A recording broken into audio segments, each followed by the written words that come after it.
and she had you look at that. And I believe what you looked at was beginning a still image, but then a few moments or a few seconds of that video. And that's the UVU tunnel video. Is that right? The breezeway underneath the Hall of Flags, yes. And the view is from behind, where I believe you testified that Mr. Kirk was on the other side of what appears to be a banner. Sure. In that tunnel view. Yes. And on the other side of that banner is the tent, and then the rest of the courtyard. Is that correct? Fair to say? Do you remember seeing the banner? Yes. In the video? Okay. You're referring to the back of the pop-up tent? Correct. Yes. Okay. Yes. Okay. And do you remember, what do you remember about that banner?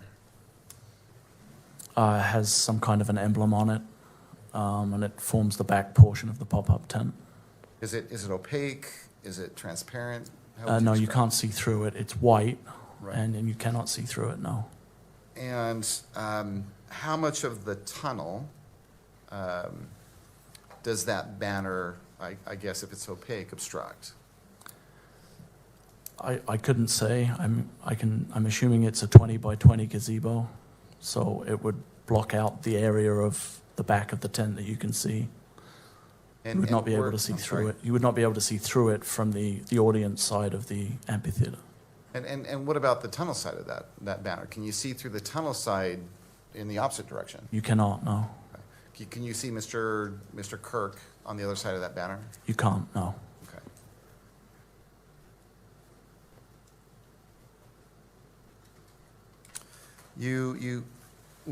Well, we exhibited, or Ms. Nestor had you watch just, I believe, just a brief few seconds of that video.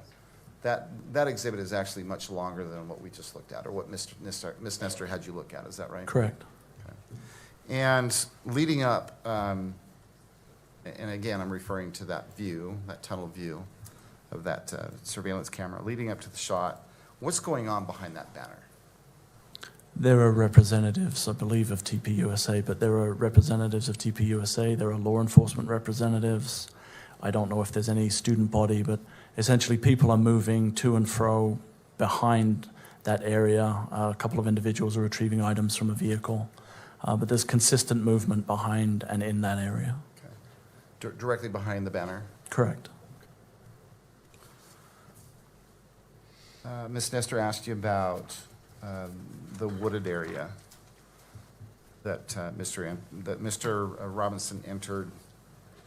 Well, Ms. Nestor brought that up, and I believe your testimony has been, between today and yesterday, that you witnessed Mr. Robinson enter a wooded area on at least 2 occasions. Is that fair to say?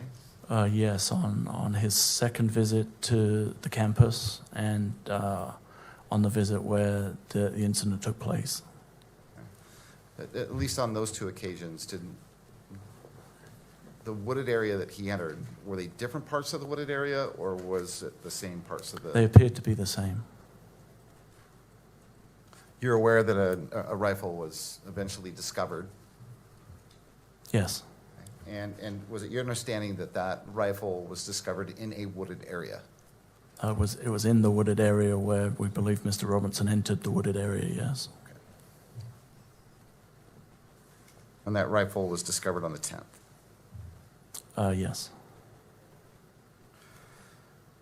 Ms. Nestor asked you about a variety of tips including threats to Mr. Kirk, I think before the event? Yes. And did you follow up on those tips? After tips have been put through a process and been analyzed and screened, anything that appeared to have relevance to either the investigation or a credible threat was managed by the various entities involved, yes. Okay. So managed by law enforcement, so... Correct. Did you personally follow up on any of the tips? I don't think I personally did, but I worked closely with people who did. The point is, I guess, is that those tips were followed up on. Is that fair to say? To the best of our ability, yes. Okay. And then Ms. Nestor also asked you about tips, I believe, of people reporting to police that they felt like they knew who the shooter was. Yes. Okay, so identities of possible shooters. Correct. Did law enforcement follow up on those tips as well? They did.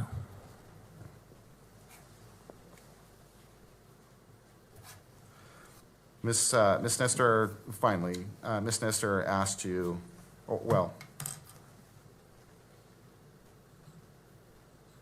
she asked you whether Mr. Robinson voluntarily went to the sheriff's office down in southern Utah. Is that right? Yes. Okay. And that was the Washington County Sheriff's Office. Yes. Okay. You understood that he turned him. Well, he showed up there voluntarily. Is that right? Correct. What was your understanding as to why he was showing up there voluntarily? He had informed, I believe, his immediate family that he had been involved in the shooting and that he wanted to turn himself in. Okay. Nothing further. Oh, sorry.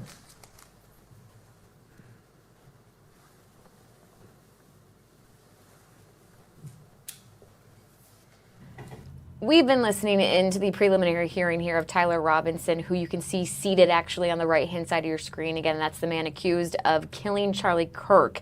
But I want to get us out to Turkey. The NATO summit dinner is happening tonight, and we've been watching some of the kind of officials and dignitaries and country leaders all arrive to this dinner. This car has an American flag on it, so we expect this to be President Donald Trump. So again, we're going to watch President Donald Trump here arrive in Turkey to the NATO summit dinner. We know we've been covering on Wake Up some of the expectations of some of the conversations really surrounding the conflict in Iran. We know that the president has a conversation scheduled with the president of Ukraine after having a phone call with the president of Russia a few days ago. So here you see him walking in there on the blue carpet. Again, this is live right now in Turkey as he has arrived to dinner. He is now walking in. We won't be able to bring you anything from inside, but I'm glad we're able to catch his arrival here live for you on the Wisconsin Live Desk. Again, if you're just tuning in, this is for the NATO summit dinner. President Trump arriving. We've actually been watching different vehicles pull up, I would say, for the last 10, 15 minutes or so. We saw the Canadian Prime Minister arrive. We've been watching just several different countries, and here is President Donald Trump arriving as well. So we'll leave up this for a little bit, then we're going to take a quick break on the Wisconsin Live Desk. We'll be back with more news right after this, but we'll watch and listen in ever so quietly. There's not a ton of audio coming from the feed as President Trump is greeted here in Turkey ahead of that NATO summit dinner that is happening live right now. Again, it is dinner time where he's at. Obviously, it's lunchtime where we are at. But again, we do know that some of the conversations surrounding this visit are also about Trump's demands that NATO members increase their defense spending and, of course, the organization's support for Ukraine against Russia and the U.S. war with Iran, very close to Turkey that would border Turkey, that U.S. war with Iran. So this is kind of the official kind of photo opportunity and meet as they arrive here for this dinner. Again, several different leaders already inside this meeting and this dinner, and we'll continue to report and bring you any updates we can out of Turkey. Again, what happens inside the doors tonight, I do not believe cameras will be allowed inside, but we can bring you the outside kind of arrival of some of these different dignitaries and leaders, and that was President Donald Trump arriving. We will take a quick break here on the Wisconsin Live Desk, and we'll be back with more news right after this.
This is the Wisconsin Live Desk.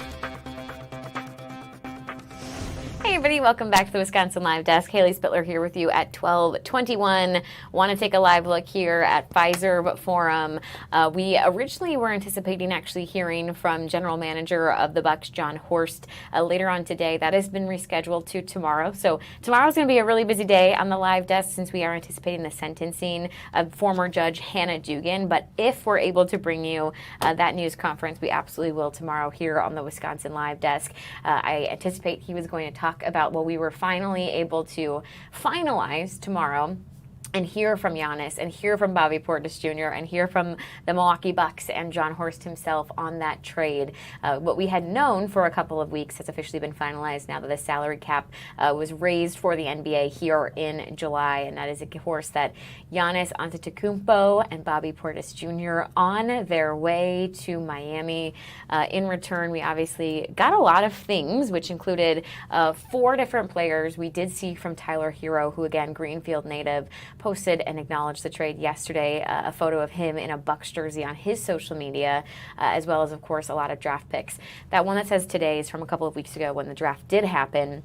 And again, we did know that this trade officially had gone through when, with draft pick 13, which was technically a Miami Heat first-round pick, Nate Ament was drafted. He took off the Heat hat and put on a Milwaukee Bucks hat. That's kind of how we all knew, okay, this is a real trade. This has gone through. It just won't be finalized for a couple more weeks. Yesterday on the Live Desk, when everything did get finalized, we finally started hearing from the players on their thoughts. And, of course, we saw the Miami Heat's initial reaction to now being the home of Giannis Antetokounmpo. And we talked about how they were already selling Bobby Portis Jr. and Giannis Antetokounmpo jerseys on their official store. We had noticed that Bobby Portis Jr.'s number had changed. He was number 9 here in Milwaukee. He was number 95 in these Miami Heat jerseys that they were selling as of yesterday. We noticed that for Giannis, his number was unchanged. They were selling number 34 Miami Heat jerseys for Giannis Antetokounmpo. You might notice, based off this new photo, that has changed. He is now wearing number 7.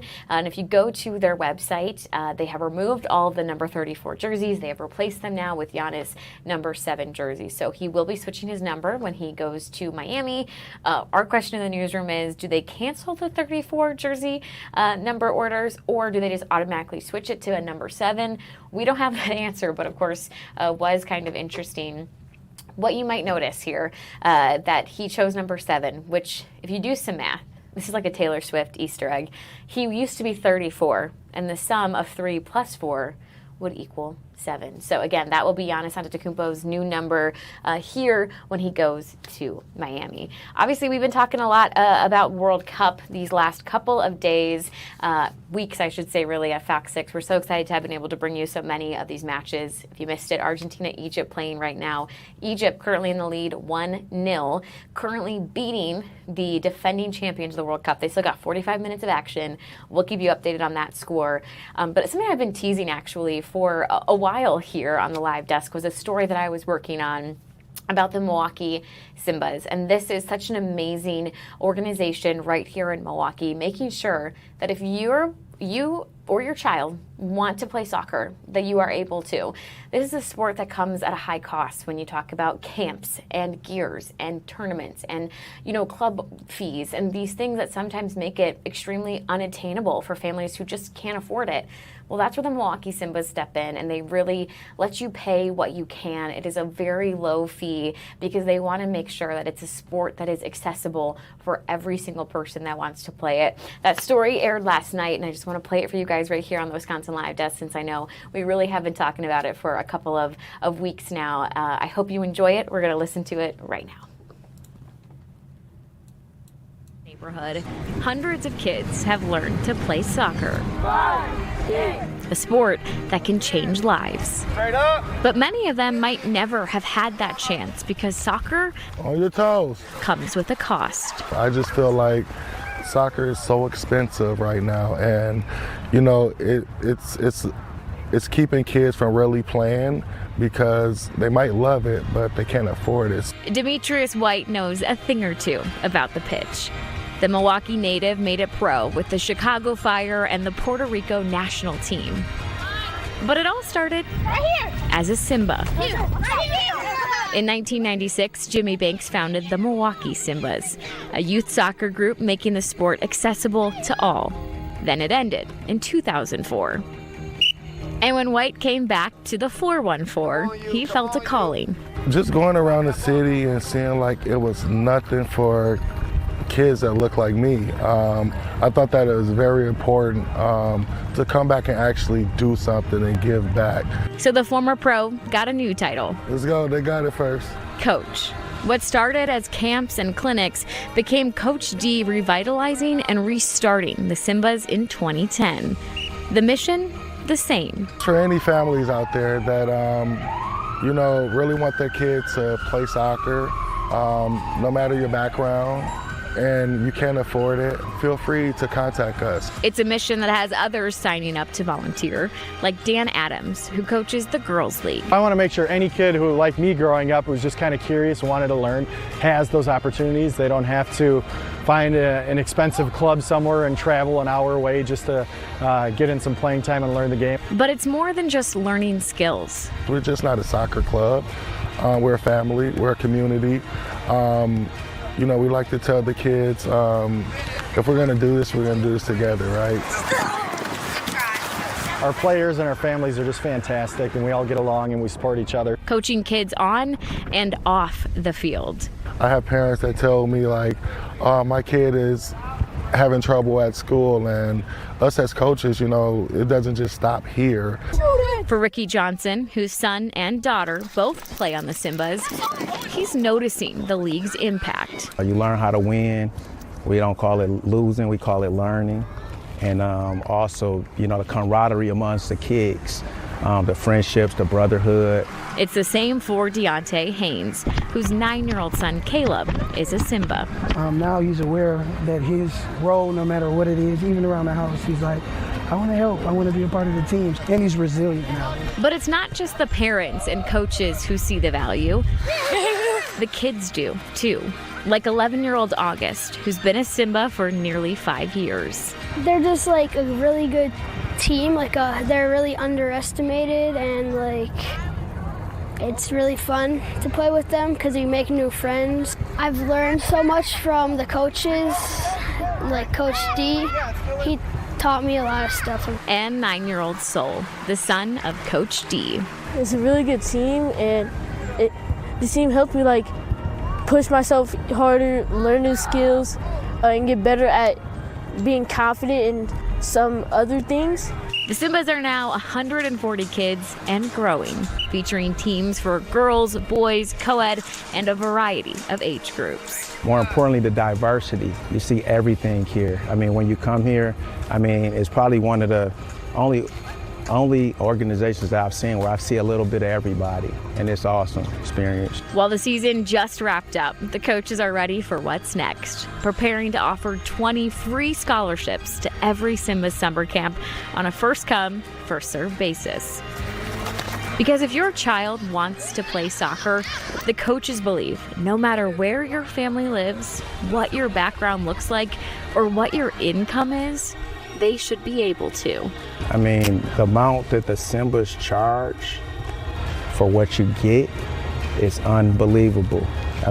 Jimmy Banks left a legacy early on, and Demetrius has carried it on. In Milwaukee, Haley Spittler, FOX 6 News. Effort is Alrighty, that was the story that aired last night at 10 p.m. And again, truly, I think it's absolutely remarkable what Demetrius White has been doing for his community since returning from, playing for the Chicago Fire and playing for the Puerto Rico national team.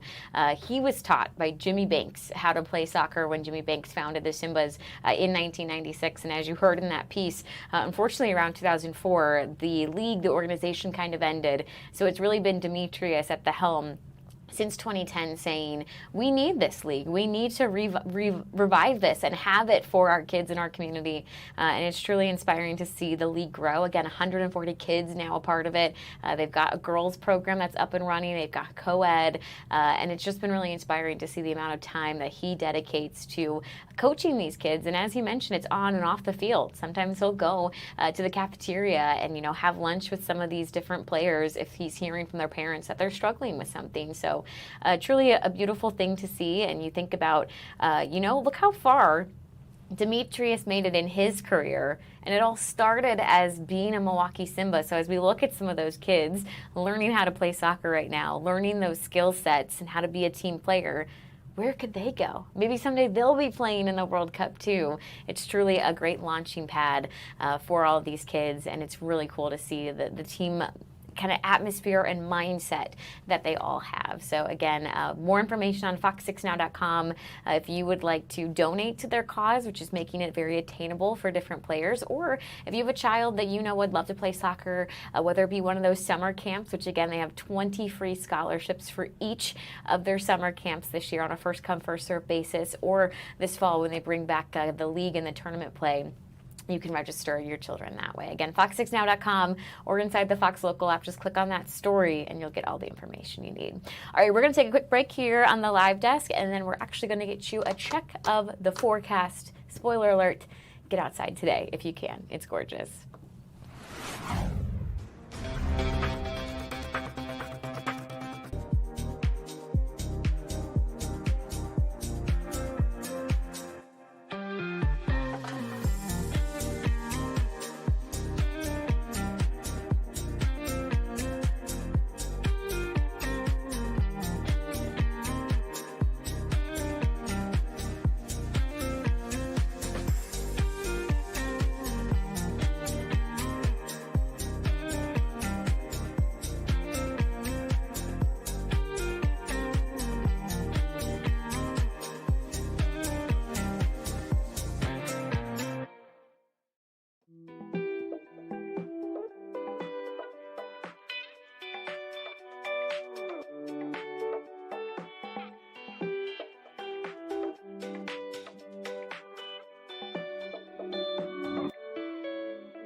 Hey everybody, welcome into the Wisconsin Live Desk. Haley Spittler here with you at 12:34, and as promised, we are being joined right now with Lisa Michaels as we get a look at our forecast. And Lisa, all morning long, Rob and Steph were saying, get outside today if you can, because it is gorgeous out there. Oh, it really is. Yesterday was great. Today is a little bit warmer, but it still is going to be a fantastic day to get outside because our dew points are a lot lower. Now, you may recall last week we had those high extreme heat warnings, and we had heat indices that were in the triple digits mainly because of the high moisture content that was in the air.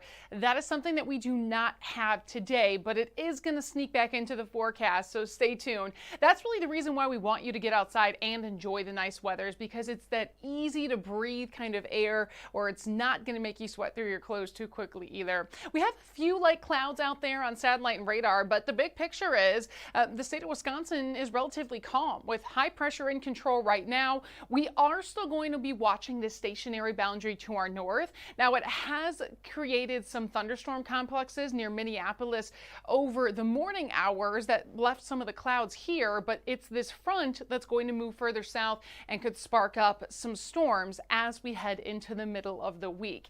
Because of that, the Storm Prediction Center has put us under a slight risk and a marginal risk for some stronger storms come Wednesday afternoon and evening, depending on when they can move through, with the biggest threats being damaging winds, very heavy rain possible with a lot of moisture moving back into the atmosphere here locally, and maybe some hail. So let's get you through that on Sky Vision Plus, because we are going to talk about a very calm and beautiful forecast today. Winds may start to come off of the lake a little bit from Milwaukee County down to Racine and Kenosha areas. That could keep temperatures maybe a degree or two cooler, but overall that lake breeze is a little bit delayed. So temperatures could be slightly warmer near the lake. We'll get to those temps coming up. We are not expected to have a breezy day at all, but we will be tracking our winds transitioning back out of the south tonight. That is going to start our dew points to go back up and up as we head through the upcoming days. You won't necessarily notice it visibly, but you'll feel it by the time you head outside on Wednesday morning. Wednesday, we are looking to stay dry through the first half of the day, but remember that front to the north of Wisconsin, that is going to be moving further south, and as it does, we have to watch when and where storms start to flare up along it. Those storms could be moving in to our northern counties by the early afternoon. Some models pushing it a little bit later, but depending on the speed, it is going to be something we have to watch in terms of the potential intensity of storms. We could even have a few more storms on the strong to maybe severe side overnight Wednesday into Thursday, with some additional showers and maybe storms looking to head into Thursday as well. We have to watch Thursday evening. Our model doesn't go out that far, but it's the running of the Bastille downtown, so rain is okay, not ideal, but better than storms. So we're hoping some of those storms will move out of here in time for people to enjoy that downtown.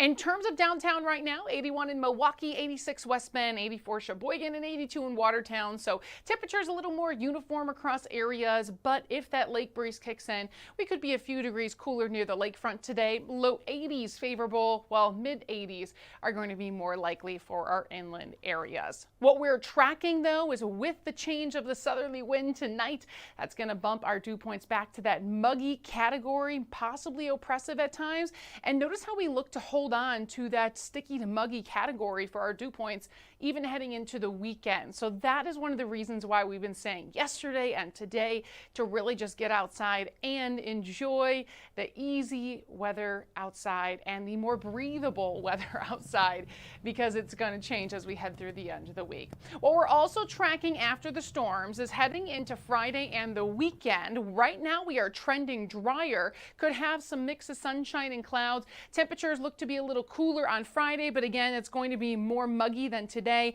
And then we look to really bump our temperatures up into the 90s by Sunday, and even extending into next week. We are favored to have a mini heat wave, if you want to call it that, moving back in. So that could mean more 90s in the forecast, more very muggy weather that will come as well. I don't think we're expected to have heat indices as high as what we had last week, but we certainly could see some heat indices next week in the mid to upper 90s. So getting outside today, yes, Haley, you're mentioning it and we're mentioning it again. This is what you want to do before we have these big changes coming into play this week and heading into next week.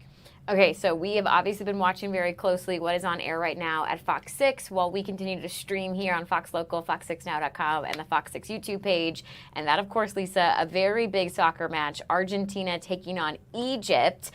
Egypt currently winning 2-0 with just about 15 minutes of play, which could be a pretty big upset here, Lisa, wow, if the reigning champions don't even make it to the round of 8. But curious, obviously I'm seeing the sunshine. You're saying it's kind of gorgeous weather. Yeah. Are they having a good time, you think, over here at Nomads weather-wise? Oh, I think so. You know, whether you're watching at work, maybe you're watching home, or even out there, you know, you see some people in the shade probably wanting to stay cool from the sun, but the sun doesn't feel too bad, especially since it's not very humid outside. I would say, though, you know, going out, the hat, the sunglasses, the sunscreen, all those things will be very helpful because we have a high UV kind of day, especially as we head into the summer months. But you don't see it overcrowded out there. You don't see people sweating too much. So going out out there with a nice beverage sounds pretty good. I do think the sunscreen is a good reminder. I feel like once a year, I'm like the first time I'm really out in the sun, I forget it and I get burnt, and then I remember from here on out. There So you go. I got my burn weekend one of Summerfest, and now it's in my purse, in my trunk. We're covered with the sunscreen. Yeah, you kind of need to have it too. And, you know, even if you're someone who maybe doesn't burn as much, that is still causing damage to your skin, which, you know what, I'm going to say my mom was right. For years, my mom told me to put on a lot of sunscreen when I was lifeguarding, and I didn't do it as much as I should have. And now, you know, years later, I'm having that damage show up. Yeah. So it doesn't necessarily mean it's something that you will feel or notice right now, but you could be someone who gets burnt. You could be someone who doesn't burn as much, but that damage still impacts your skin no matter who you are. So it's always a great reminder if you're heading out, and maybe heading out to the beach today. I mean, I think it could be a really nice day to go down to the beach. I haven't gone yet this year. Haley, have you? I have not gone to the beach. You know what's even more embarrassing? I haven't even gone to my apartment complex's pool. Like, why have I not gone yet? Not even in the heat? No, I haven't. I should do it today. Okay, so this is going to be on your list with the heat coming in next week. Okay. You have to have a checklist that either you're going to go to the beach, or if that's, you know, a little too far after work, we get tired too, right? We're normal people. You have to go to your complex pool. Okay, I will accomplish this in the next week. I promise you I will go to the pool and I will report back. Good. Then you're going to have to tell me how it is. Is it cold? Is it warm? Is it heated? Is it? I know. Okay, we'll reconvene in a week, and I'll report back with the temperature of my complex's pool. Deal. It's a plan. All right, thanks, Lisa. Again, a great day to get outside if you can. And again, we're going to keep our eyes here on Nomad, because I really think this is an upset potentially brewing right now with about 12 minutes of regulation left. Egypt winning 2-0 against Argentina. I just got a text from my best friend who is a major Argentinian fan. She just said, I'm crying, I'm sweating. So I think the fans for Argentina and Lionel Messi a little nervous that they could be watching Lionel Messi's final moments at the World Cup. Of course, Cristiano Ronaldo and Lionel Messi both have played in the last 6. Cristiano Ronaldo has confirmed publicly this was his last. I don't know if Lionel Messi has or not, but a lot of people anticipate it to be his last World Cup as well. And could that be Delaney? Score update. Argentina has a goal. Argentina has a goal. You can see the crowd there clapping. There's some excitement here. I love when we catch these moments right on the live desk. Okay, we have 11 minutes of regulation. There probably will have some time that's added on here to the end, of course. Now Argentina has 1 goal. So it is Egypt 2-1. We'll see what happens. We'll keep our eye on the score. All right, we're going to take a quick break here on the live desk. We'll be back with more.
Live Desk.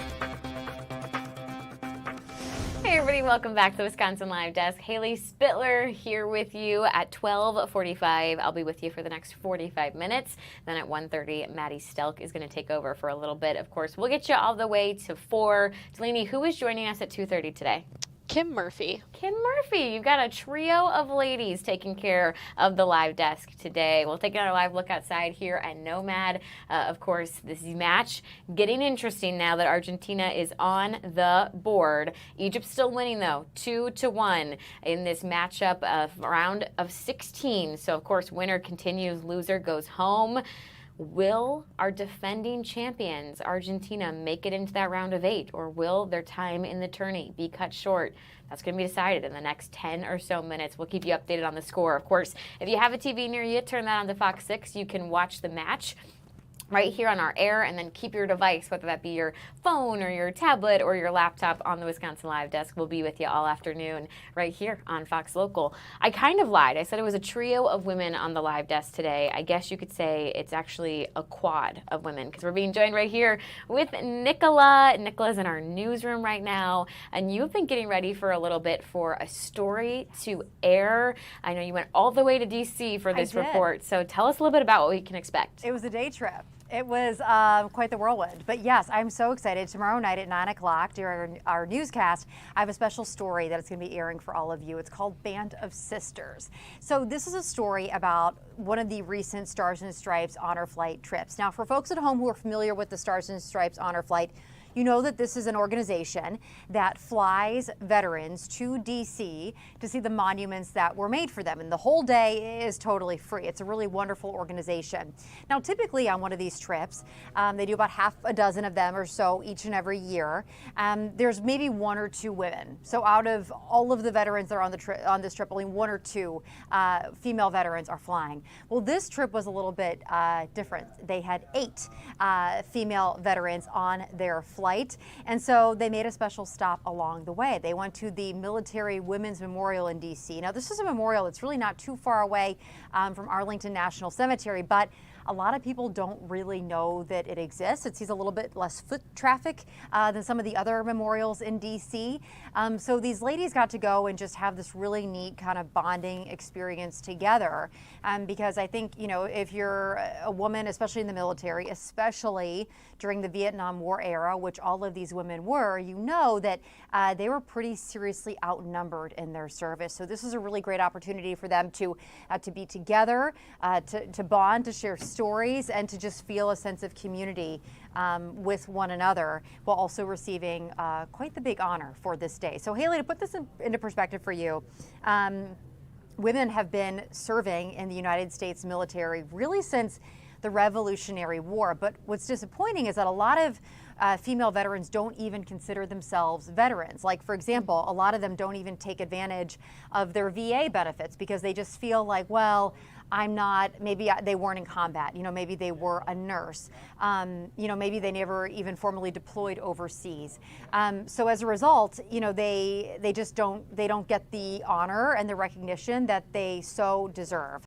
So there have been 3 million or so veterans who are women who have served our country over the years. At this memorial in D.C., they only have the names of about 300,000 of them. So if you can do the math on that, I mean, we've got well over 2 million female veterans who are still out there. So in this story tomorrow night at 9 o'clock, we're going to dive into how this Women's Military Memorial, of course, with the help of the Stars and Stripes Honor Flight, is trying to change that. They're trying to get these women's stories out there because they are such an important part of our history. Oh, absolutely. I was telling you, you know, this past weekend that I was in the Wauwatosa 4th of July parade, where a veteran named Chuck actually lent me his car. He drove me around, and he was talking about his experience on an honor flight. And it gave me chills to kind of hear some of the different things they do to really honor these men and these women who have served our country, especially for Chuck, who served in Vietnam. He talked about when he returned, there wasn't a welcome home celebration, but he got that with his honor flight. So for you, getting to tag along, I mean, what really stood out to you about this day trip to D.C. and what they do for the men and, to your point, the women who served our country? I mean, I think to your point, Haley, Chuck's story is unfortunately all too common. Not only were a lot of Vietnam War veterans not really celebrated at all when they came back home. A lot of them faced a lot of adversity. You hear stories from Vietnam vets who say that they wouldn't wear their uniform at the airport. They wouldn't identify themselves as Vietnam veterans because, quite frankly, they didn't want to be harassed. So the Stars and Stripes Honor Flight really tries to say, okay, we know that you were treated this way back then, but this is now, and we want to give you this honor and this recognition. So the whole day is just so full of surprises. It's full of bands, music. I think for me, the biggest part of the day is at the end of the kind of whirlwind trip, because they fly round trip all in one day out of MKE to DC. It's the homecoming kind of parade festival where all of their neighbors, their family, their friends, their loved ones gather with signs at the airport to welcome them back. And you just see the emotion, the tears. It's just, they're all so moved by it. They can't believe that people are doing this for them. And that's just really, it never gets old. This is my second honor flight now, and I think I could go on a million of these trips and it would never get old for me. Yeah, I think it's got to be so special for you to get to tag along and help tell these women's stories. Okay, so speaking of, I don't want you to give too much away because I know it's going to air tomorrow at 9. Yes. But introduce us to some of the women that we're going to get to meet in your story. Oh my gosh, there's so many. I think it's so funny, when I first wrote the story, Haley, you know this because you're a reporter as well, it was 16 minutes long, which is like a scotch too long for a traditional television news package. This one, don't worry, it's 4.5. But I really felt like I could have shot an entire documentary on this trip and on these women because they're all so inspiring. We had a lot of women who did a lot of medic work.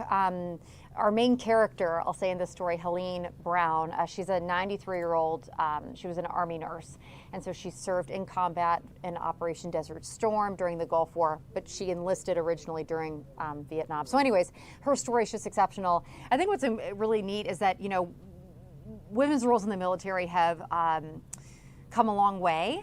In a lot of ways, though, there is still a long way to go. So I think what was neat about being among this group of women, each of them truly, is that they really all were trailblazers because they were all Vietnam War era veterans. So it's hard to single out one, but I think Helene was really special because, but just because of her age, quite frankly, and her depth of service. Yeah. Okay. Was there anything that surprised you, whether when you went on the honor flight or when you came back and you were starting to put the whole piece together? Anything that you weren't expecting when you originally kind of pitched the story idea? Oh, that's honestly, I really didn't know anything about the Military Women's Memorial in DC. I think like so many kids, Haley, you might have been included in this. I went on the school trip to DC to see the monuments and the Women's Memorial was not a part of that. And I think, unfortunately, it is one of the memorials that flies very much under the radar. And I really left with such an appreciation for the work that they're doing in trying to get these women's stories out there. Yeah, something we always talk about on Wake Up is if you see it, you can believe it. So, of course, we want to honor all of these women who did serve our country and were such an important and instrumental role in serving our country. But also, it could inspire the next generation of women and girls who say, you know what, I can and I want to serve as well. So, of course, there's a legacy left behind in memorials like that. Anything else you wanted to let us know about your story? Tomorrow at 9 o'clock. Please watch it. And then, too, if you or somebody you know is a female veteran, we want to get you registered at the Military Women's Memorial. There's going to be a link to how to do that with this story on our website. That's going to be fox6now.com. But that's not right now. That's tomorrow night after our 9 o'clock news. Alrighty, we will keep our eyes peeled for it. And of course, if anybody misses it tomorrow night, it will live on Fox Local and fox6now.com. So make sure and give it a view as soon as we can. Thanks, right. Nicola. Haley, thank you for having me on. Of course. I'm very excited to watch that story. It sounds very inspiring, and I'm glad that these women who did serve our country and deserve that recognition are going to get it tomorrow in Nicola's story. And of course, hopefully even more in the future with that memorial. Okay, I want to show you another live look here at Nomad, where, first of all, the crowd is growing. This is like double from what we had when we first tuned in. Delaney, I have a score update for you. Let's hear it. If you were nervous, just know this has just got a whole lot more intense. It's a tied game, you guys. It is now 2-2. Lionel Messi coming in the 83rd minute with that second goal. We have a tied match. The refs just added 7 minutes of stoppage play. We have about 6 more minutes here before this potentially could have to go to overtime. So again, somebody has their hands on their head. This is becoming a stressful viewing situation for whichever team you're cheering on. If you're Egypt, you might have thought, we have this in the bag when it was 2-0. If you're Argentina, you went from thinking we're out of this to now we're right back in it. So I know a lot of people watching this one very closely. We will keep you updated on the score. I just want you to know my friend, once again, live texting me while she's watching this, and I got, girl, I am sweating, and then I just got, So if you're an Argentinian fan, maybe you're feeling the same way Caitlin is right now. We got you covered with the score. Of course, you can also turn it on right now at Fox 6. Okay, I want to let you know a couple things we're monitoring for you here on the Wisconsin Live Desk. Again, we are waiting for a press conference here from the Milwaukee Police Department on the quarterly crime stats. They're going to let us know how those numbers are. Oh my gosh, we have an update. I need to go back to Argentina just scored again. Argentina is now winning. They have gotten 3 goals so quickly here. So now it is 3-2. Maybe that's an Egypt fan that is walking away frustrated because his team somehow has maybe blown this. 3-2 now. Argentina, for the very first time in the 92nd minute of play, leading this match. That does mean there's about 4 minutes left here for Egypt to come back and push that overtime play. We're going to keep you updated. This is getting close. This is getting fascinating. Again, we are also monitoring here. And we'll go back. This to begin, it was scheduled to begin around 1. We should hear from Chief Jeffrey Norman. We should hear from the Milwaukee Mayor, Cavalier Johnson. We'll bring this to you in its entirety once it starts. We also do anticipate the mayor to also address J.D. Vance's visit. Again, the vice president going to be here in Milwaukee tomorrow, still waiting on some of those details to be finalized, so we should get his reaction to that visit and what he and his kind of staff are feeling about it. For now, we'll take a quick break here on the Wisconsin Live Desk. We'll get you back out to maybe Nomads, maybe this press conference. We'll see where we go next, right after this.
This is the Wisconsin Live Desk. Hey guys, welcome back to the Wisconsin Live Desk. Haley Spittler here with you at just about 1 o'clock. I'll be with you for the next 30 minutes.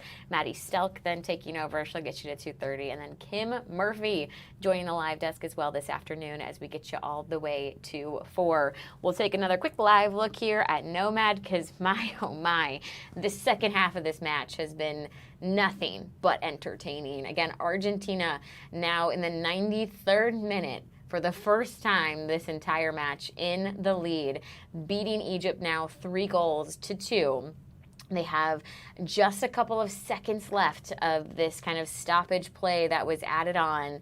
So I think Argentina has gone from really being so close to being eliminated from the World Cup, the reigning champions in the round of 16, to now clinching this out of the hands, well, I guess I shouldn't say hands, it's soccer, out of the cleats of Egypt. Again, 3-2 right now. We'll let you know when that score is finalized. We also continue to monitor the Milwaukee Police Department. You can see our camera crew is up and ready for this crime stat presser to begin. It's a quarterly press conference they hold where they let us know the state of crime in this city. So as soon as this begins, we will bring it to you live in its entirety. Again, we'll hear from Chief Jeffrey Norman. We should also be hearing from Milwaukee Mayor Cavalier Johnson. In the meantime, I actually want to play us something from a press conference earlier today.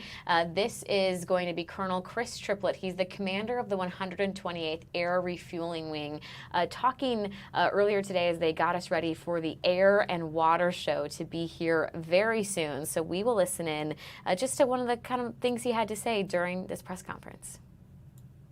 We are going to be participating in some of the aerial events in terms of air refueling support for the F-22s and the F-16s, just a couple of acts for that as well. There's a good amount of fighter activity that's going to be going on here, good amount of heavy aircraft that are coming in. We've got C-17s, the F-22s, like I said, the F-35 out of Madison, the 115th, and it's really incredible to think that there's so many Air Force bases and Army Air National Guard bases in the state of Wisconsin that are participating in this event. So we're proud to be able to host it right here in Milwaukee. We're proud to be a part of it.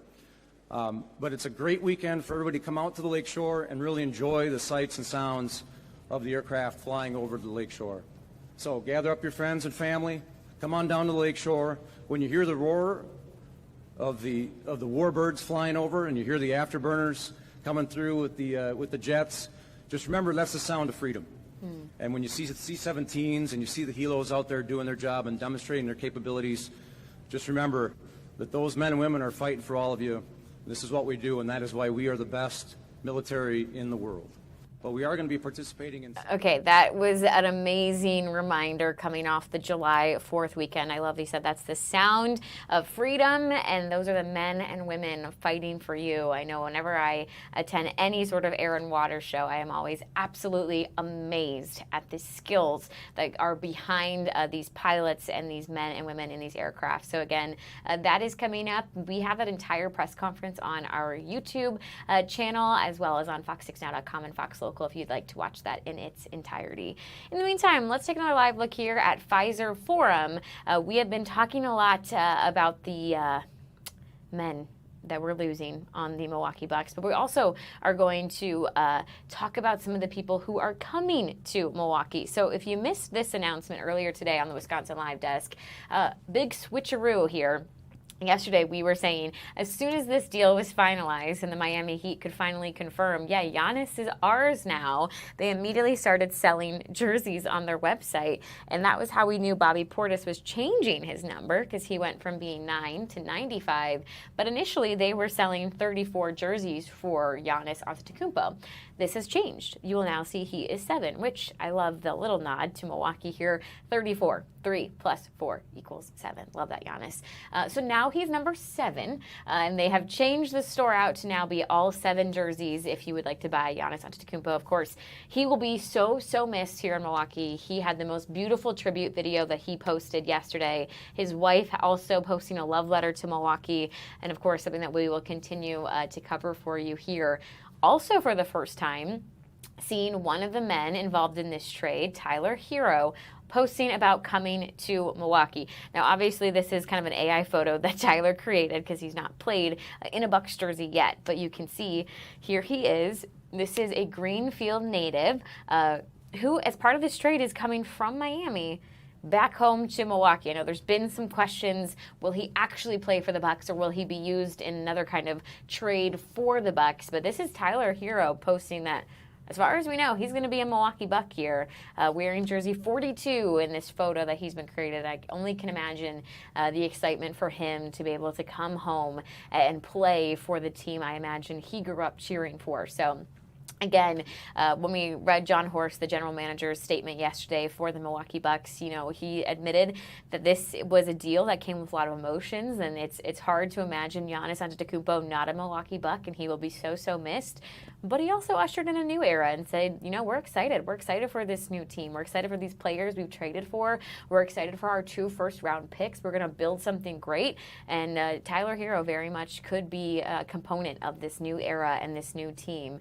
We'll have to keep our eye on if they're selling jerseys yet on the Milwaukee Bucks website, because they are selling Braden Burries and Nate Ament jerseys, which, again, are our 2 first-round picks. We don't know their numbers yet, but we do know they're selling jerseys. Okay, well, let's take another live look here at Nomad. Crowd seems to be moving around. I wonder if our score is finalized, although I think I exited out of my tab. Oh, no, here it is. I found it. It's over. What do you think happened, Delaney? I think Argentina might have won. That's a good guess, because if it's over, that means we probably didn't go into overtime. Okay. Oh, look at the Argentinian fans there in their jerseys. They're blue and white. They're dancing. They're celebrating. They got their hands in the air, because I really think they thought this was over for them when we were entering the 79th minute and it was 0-2. But then they got not 1, not 2, but 3 goals to clinch the victory.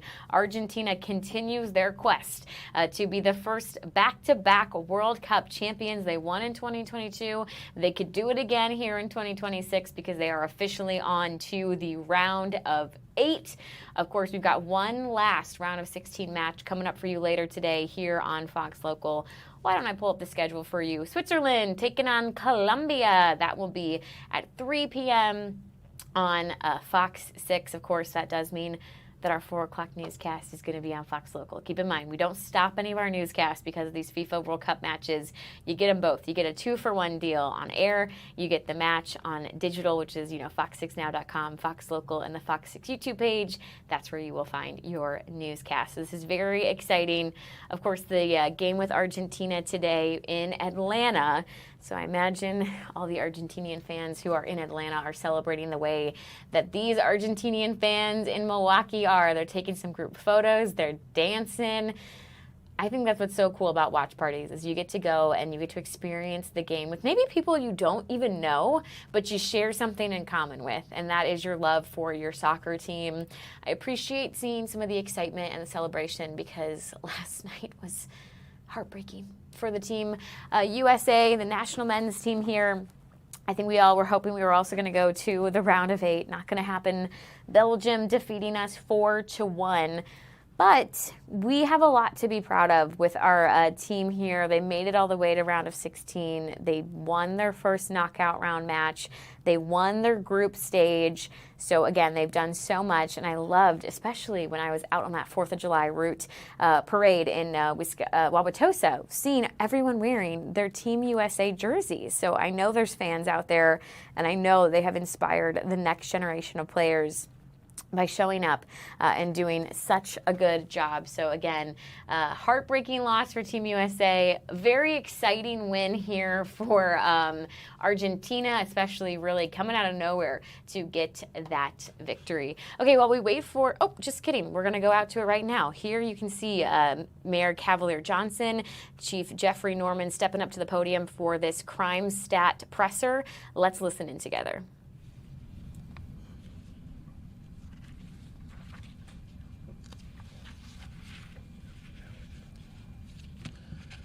All right, well, good afternoon, everybody, and thank you all so much for being here this afternoon as we discuss our quarterly crime trends in the city of Milwaukee, which is something that I've been keeping up with since I became mayor of the city. I think it's really important to do, especially considering the fact that public safety is something that people in Milwaukee are extremely concerned about, they care about, they want to know what's going on, and we have been delivering this collective team that's here. So you'll hear from all these folks in just a moment, but just going from my left to your right on down, I'm joined by Karen Tyler, the Director of the Department of Community Wellness and Safety, of course, the Chief of Police, Jeffrey Norman, as well as the Milwaukee County Sheriff, Danita Ball, the Milwaukee County District Attorney, Kent Lovern. Before going into commentary on what happened this quarter that we're discussing, I do want to talk just briefly, and perhaps others will opine on this as well, the 4th of July and some of the incidents that happened there this weekend. Now, a number of you had these questions yesterday at a separate press conference on our Adopt a Neighborhood initiative, and I was happy to answer those questions, knowing that we'd have more detail to share here today about that. But I just want to reemphasize and reiterate the fact that the vast majority of people in the city of Milwaukee, they celebrated the 4th of July in the peaceful, calm, respectful way that we would expect citizens to do. And I know it because I saw it, because I joined them at parades, at festivities, at parks across the city. I know that they had a number of family barbecues and things like that. The vast majority of people in this city celebrated peacefully and in a fun, responsible way. Then there were a couple of knuckleheads that decided to go into entertainment districts and cause a ruckus, have fights and do things like that. We certainly do not condone that behavior. And as I said yesterday, right, it's sort of like a tale of two ways to raise folks. Right, you had some folks, again, who did the right thing and celebrated in the way that they should, and then you had some other folks that decided to go a different direction. I don't know what they're learning at home. I wish that those lessons were different.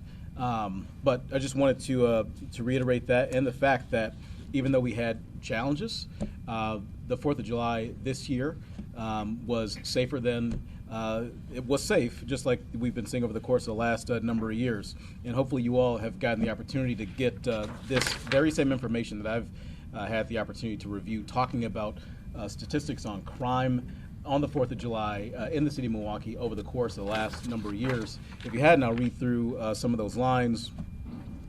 25 to 26, robbery down 29%, aggravated assault down 25%, total violent crime down 22%, burglary 14% down, motor vehicle theft 25% down, arson down 100%, total crime in Milwaukee on July 4th, 25 to 26 down 14%. So that is a narrative that I think I don't want to have get lost in this whole conversation around what we saw on the 4th of July. Again, just as I put a bow on this, a lot of people celebrated the right way, the responsible way, and I'm glad to see that happened because it was a milestone for our country, 250 years. But there was a focus, I think sometimes unfortunately so, on the minority of people, the knuckleheads that decide to go out there and cause a ruckus. Now on to this data that all of you have before you, should have been able to review the crime statistic for the previous quarter that we're covering in the city of Milwaukee. And to go on to that, I'll say that serious, dedicated, professional public safety officials are making a real difference right here in Milwaukee. And the evidence of that is clear in the numbers that I just held up and that we're sharing with each of you today.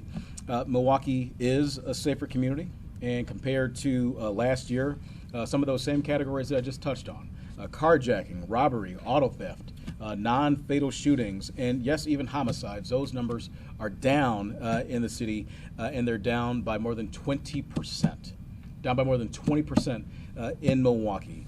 This continues a multi-year trend that is very positive news, actually, for the city of Milwaukee. Is it the result of good police work in our city?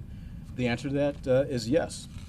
Is it the product of cooperation among all parts of the criminal justice system? The answer to that is also yes. Is improved safety and outcome of thoughtful intervention strategies that we employ here in this city? The answer to that is also yes. Is it a matter of crime prevention working? The answer to that is also yes. And above all, Milwaukee is safer because of collaborative partnerships. The people that are standing with me here today, we all work together. Community groups, youth-serving agencies, churches, all of them are part of the process. I've said this, more times than I can recall and remember. No one individual, no one agency, no one government can solve these challenges on their own. All of us have to work in collaboration and together. And all of us working together leads to that sort of success we're talking about. So we're heading in the right direction, and we're committed to continue the work to produce good results like the one that we're talking about today. That work includes engaging young people in very positive activity this summer. I know you all have covered this, and I'm grateful for it. I just talked to a parent this morning at Gilbert Brown's 16th summer football camp here. The parent approached me afterwards. She said, "Hey, I want to find out information about where to, send my kids when they're looking for something positive to do."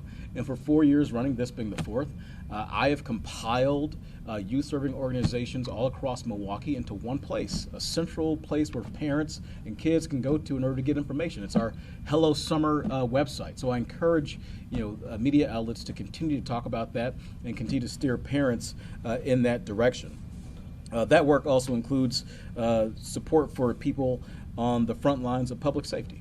Our police officers, our firefighters, our sheriff's deputies, all those individuals, folks in our Department of Community Wellness and Safety that go out and talk to people door to door, as they did just the other day when we launched, again, our third annual Adopt a Neighborhood initiative. And it includes continued advocacy for sensible gun laws and keeping firearms out of the hands of people who should not have them. And I often find myself working to reiterate the point. Right? We're not talking about taking guns away or not having guns allowed for people generally. We're talking about criminals. Right? We're talking about folks who should not have their hands on guns in the first place. Those are the folks that I'm most concerned about. Those are the folks who cause death, harm, and destruction on our streets. And I, much like your viewers and folks all across our city, our region, our state, don't want bad guys to have their hands on guns. I don't want to see that. And that's what we're talking about. Any crime victimization, it hurts. It hurts the people of our city. While there may be significantly fewer violent crime victims and fewer people dying in criminal acts, I still want crime to be rare in Milwaukee. And that's because I want everybody in this community who lives here, who commutes here, who is a tourist, I want everybody experiencing our city to be safe. And I think, again, these numbers are very positive, so I thank the entire team for all their work on it. So I want to encourage them and all of us to let's keep up the good work, because public safety is too important to our city, and it's too important to our city's future to stop now. So we'll keep it up. And with that, I'm going to pass the mic over to Chief of Police Jeffrey Norman. Thank you, sir. Definitely want to thank the mayor for his consistent support throughout my time here. He has always been there for us and unapologetic about supporting us. I'd also like to say thank you to my various partners at the podium here with me. I know that the work that we do is not alone. This is a collaborative effort. I know that we have so much work to do. No one particular entity can be, again, responsible for the outcomes. So, good afternoon. I'm pleased to be here to present the 2026 quarter crime data. We've added some clearance data to this, and this gives the public a snapshot into the work that we do. When crimes are committed, our members work around the clock to solve them. Our clearance rate for homicide this year stands at 98%. Clearance for homicides stand at 98%. And I'm very proud that our clearance rate for violent crime are well above national trends. This is a testament to the tireless work of the men and women of the Milwaukee Police Department. Earlier this week, we pushed out information about publicly available dashboards that will show data arrests across the city. I encourage you all to look at this information. Every arrest made involves the response, the investigative work, and action of members of this department. Our members are committed to your safety. Part 1 crime is down another 7%. Violent crime is down 8%. Property crime, carjackings, all major decreases, double-digit decreases. This is great news for our community. Summer is here, and we know that weather is hot, and so are the streets. MPD is doing our best to get involved in many preventative spaces that we can, as you can see the partnership here with DCWS. We're working diligently with the partnerships that we have while actively seeking new ones. If you're watching this, you want to explore how we can work together and prevent crime, we are all ears. With that being said, what does meatballs and McDonald's frappes have in common? I know. What do meatballs and McDonald's frappes have in common? These are serious situations where members of our community are shooting each other over petty disagreements. Members of our community are shooting each other over these petty disagreements. Recently, a dispute over a wedding guest picking up meatballs without using a utensil ended in a shooting. A dispute over McDonald's iced coffee drinks ended in a shooting. Petty, beyond partnerships and programs, I am begging you to have conversations with one another about handling conflict, personal disagreements. Respect does not come from a gun and using it over pettiness. Respect comes from being able to walk away from conflicts over things that just do not matter. Parents, keep our kids busy this summer and make sure you can talk to them about what is right and wrong. Let's continue to keep an eye out for each other. If you see problems or conflicts escalating in the community, let someone know. I also want to take time to address some of the incidents that occurred over the holiday weekend. We had an officer injured by fireworks, another officer injured by a car fleeing the scene of a shooting. Absolutely unacceptable. Absolutely unacceptable. There were fights downtown and at Summerfest that has been circulating all over social media. I am pleased to tell you that both officers are physically okay. Physically okay. But when you see our officers, know that this is the kind of peril they face every day when they clock into work. Please thank them for their dedication. Please understand the sacrifice on behalf of our community.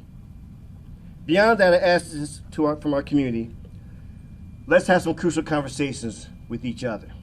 We cannot celebrate, ignore, or enable harmful human behavior in person or online. Where are we going with this? Why are these behaviors being propped up, celebrated online? My staff share social media videos of women in mass street fights. It is troubling, to say the least, that some in our community think this is acceptable. More troubling, though, is all the attention this draws on social media. The glorification of our bad behavior on social media perpetuates the behavior. I don't know if everybody understands that. Every time you want to do a click or a like of these bad behaviors, you're enabling and creating more generation of energy behind that. Unacceptable. When this nonsense occurs, instead of our community stepping up to say, hey, stop, this is not acceptable, our community is pulling out their cell phones to film it for posting and generating likes and clicks. I'm asking everyone, don't engage in these posts. Ignore them. Scroll past them. The more we engage, the more we incentivize. As always, if you have any information regarding criminal activity, contact the Milwaukee Police Department. And if you'd like to remain anonymous, contact Crime Stoppers at 414-224-TIPS. As a reminder, you all are an important part of public safety. And we, as always, better together. Now I bring to the podium my partner in work that we do here, Sheriff Ball.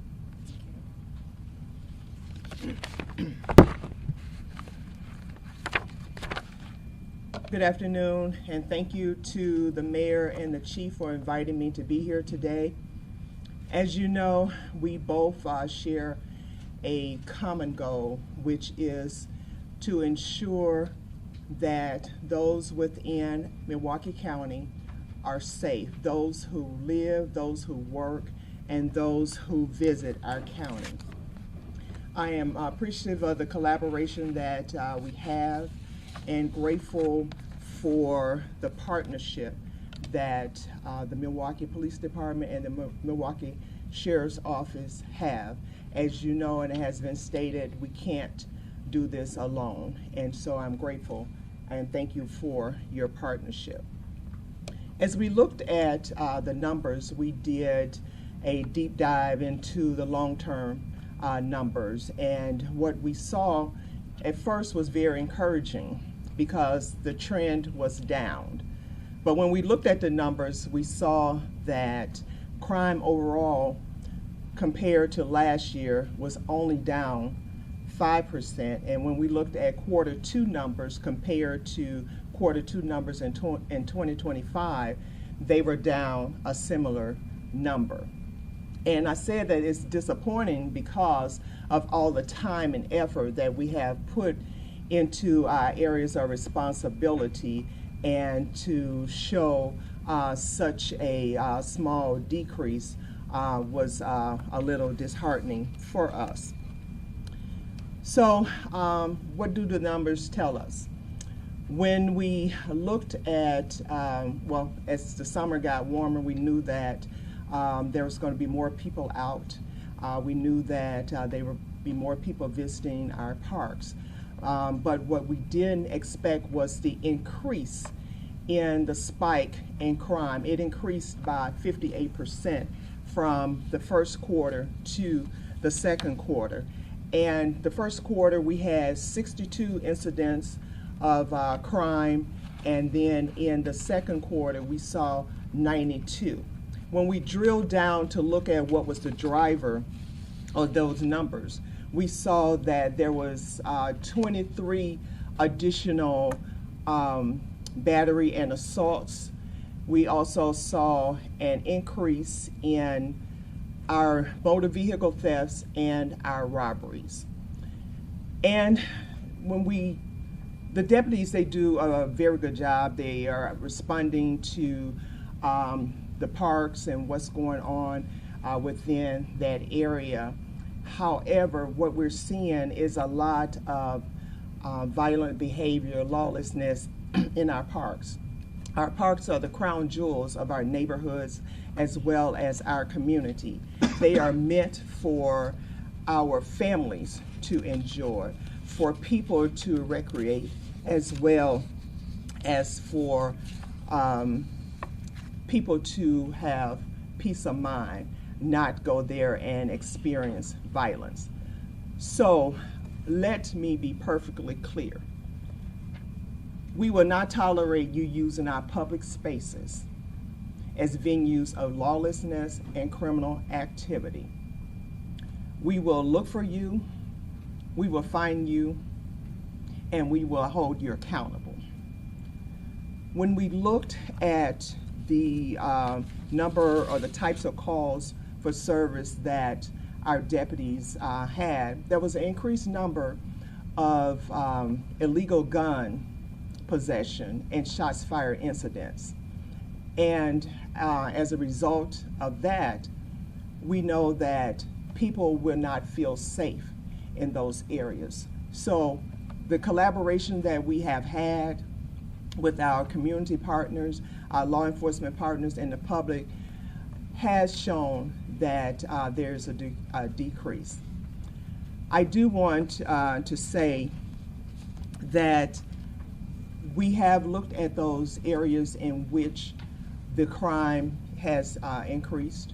So we have identified the behavior, we identify when it occurs, where it occurs, and we're using our targeted enforcement as well as our strategic mission plans to address these efforts. And so I do want to say that the coordinated effort that we have, again, with our law enforcement partners, our community partners, as well as the public, has helped with the downward turn, but we can do better. The behaviors that we are exhibiting is unacceptable. And just because it may be a good time for you, why infringe on the good time of others because of your bad behavior. Let's all be respectful of others when we use these public spaces, and let's have a safe summer. Thank you.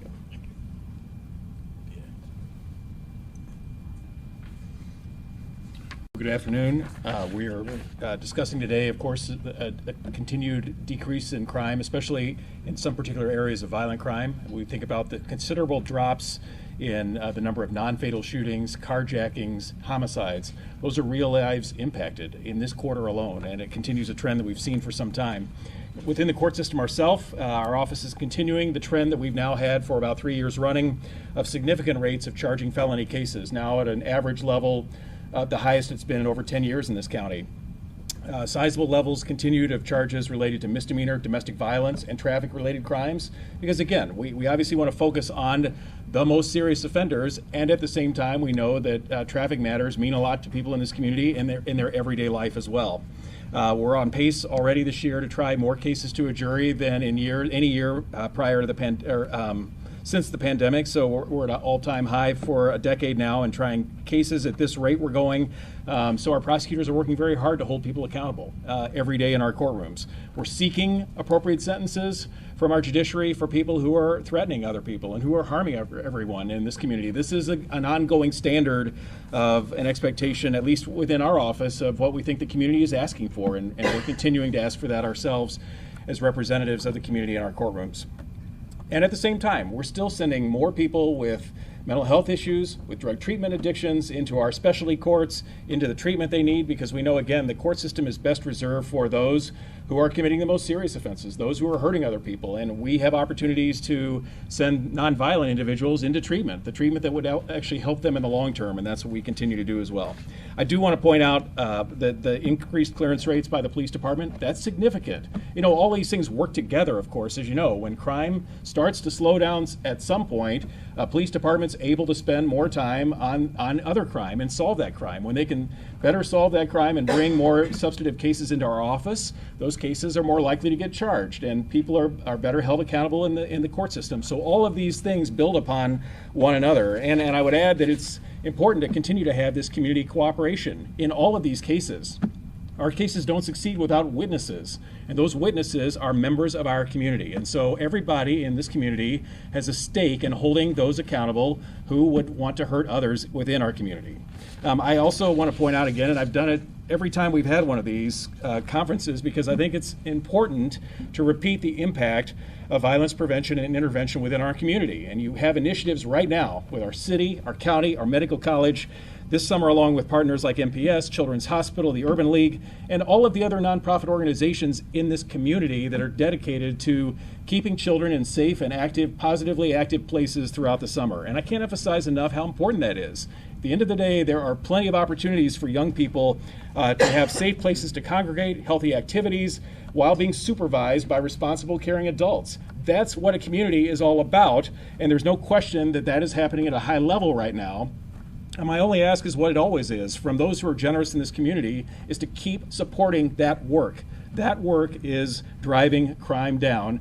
There's no question about it.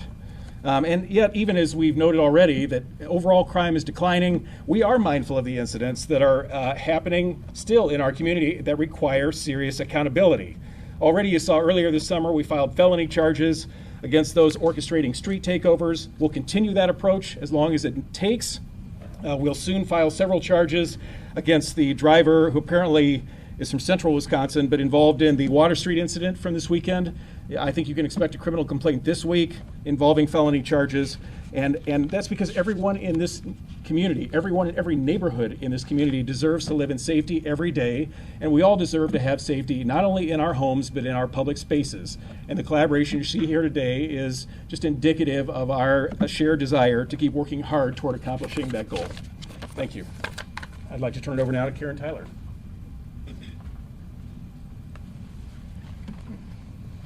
I'd like to thank our mayor and our partners that stand before you. Their commitment and dedication to public safety is vital to the city. And today, we have a message of hope. Milwaukee is making progress, and that progress belongs to all of us. Homicides and non-fatal shootings are each down 28% compared to this time last year. During the second quarter, our outreach teams had more than 600 interactions with residents and facilitated over 400 community activities across Milwaukee.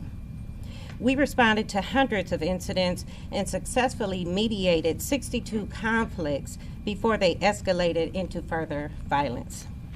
We connected residents to housing, emergency relocation services for families in imminent danger, employment opportunities, food assistance, and clinical and healing support.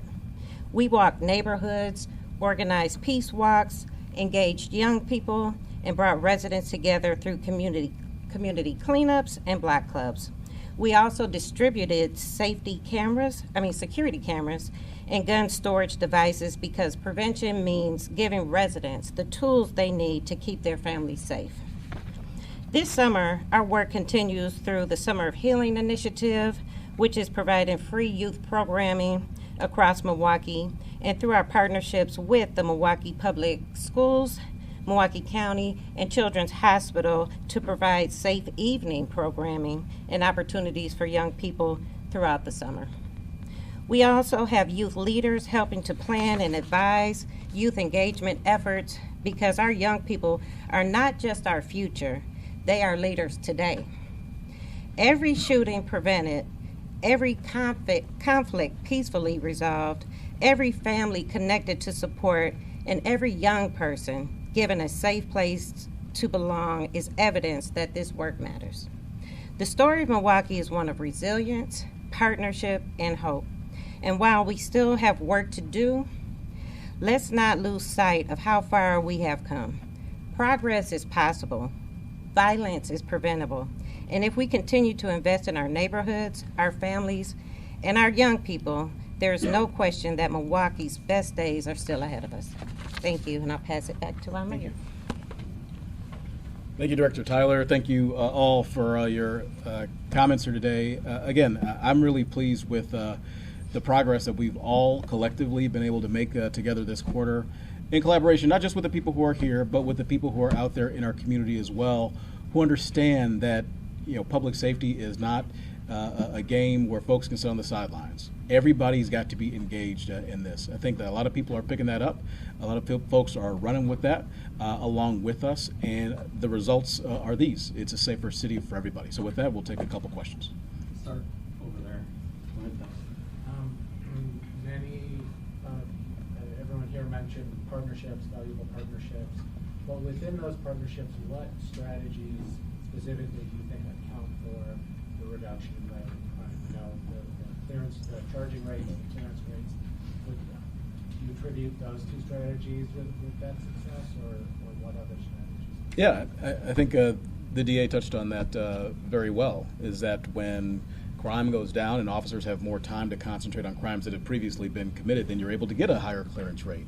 But all of this works together in tandem. It's kind of like putting together a puzzle.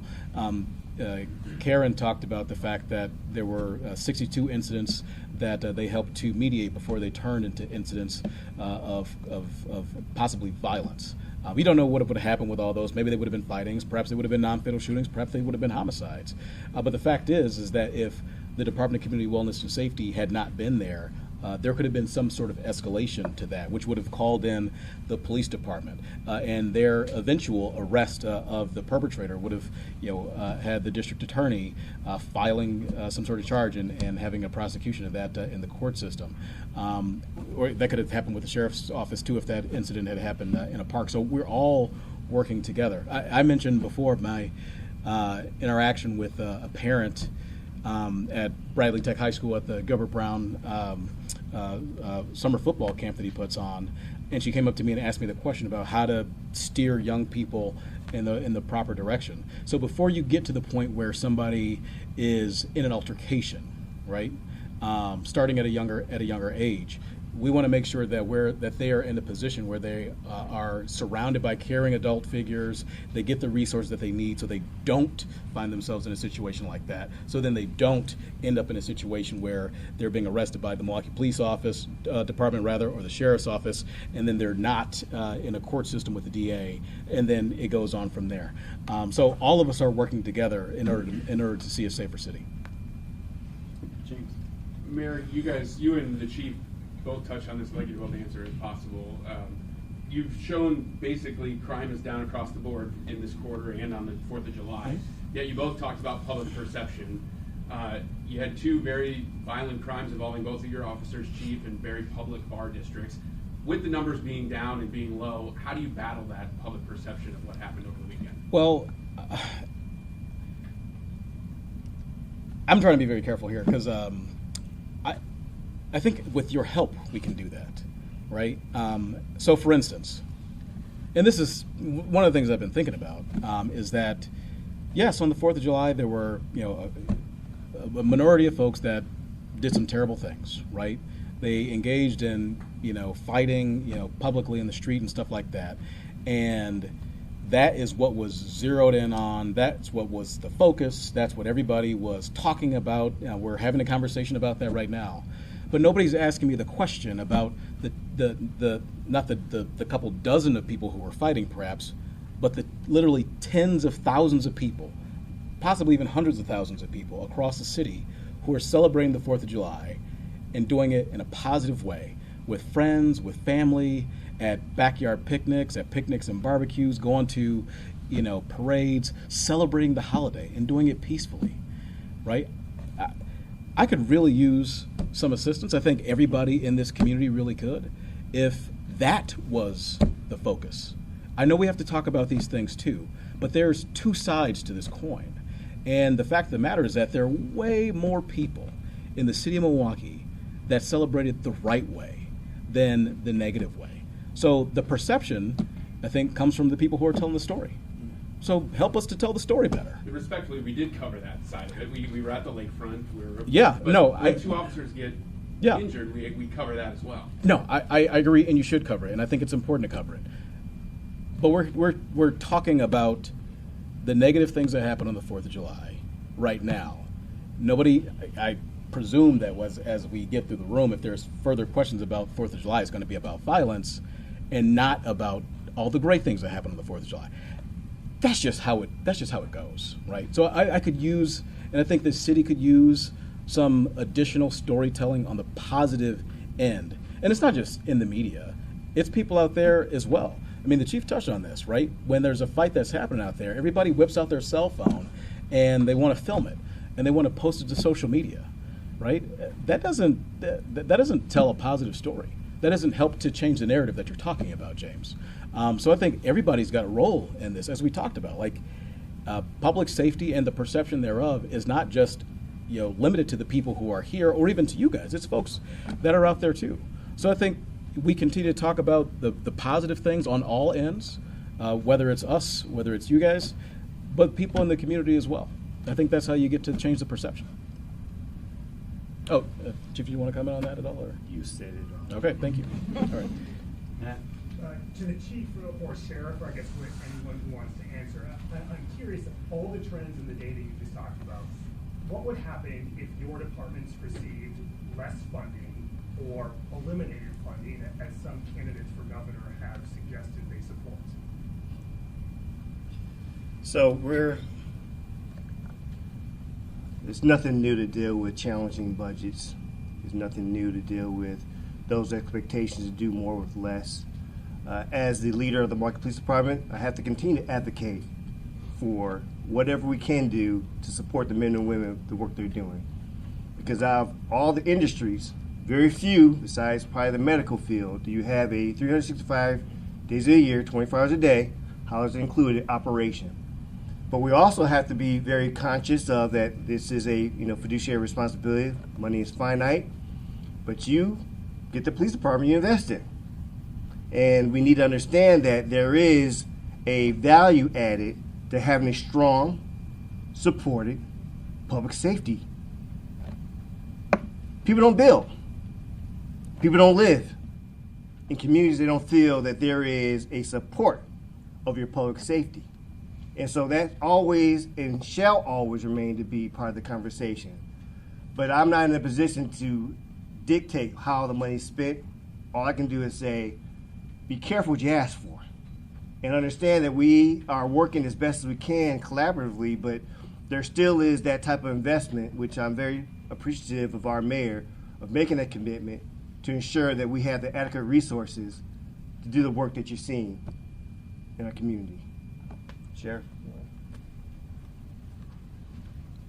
I would just like to add that we understand budgets and that we understand that everybody is trying to get money from that same pool of funds.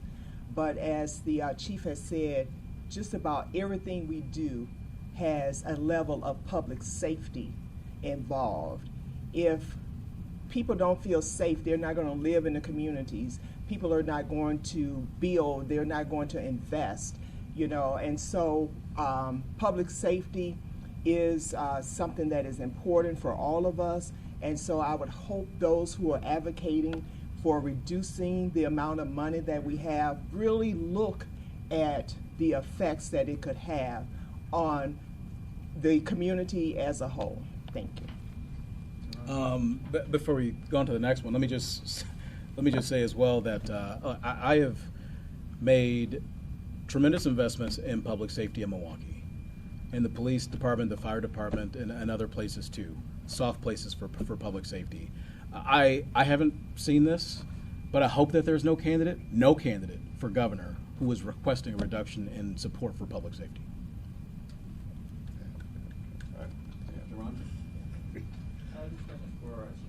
So one of the issues that's popped up when it comes to violence in the city is staffing levels.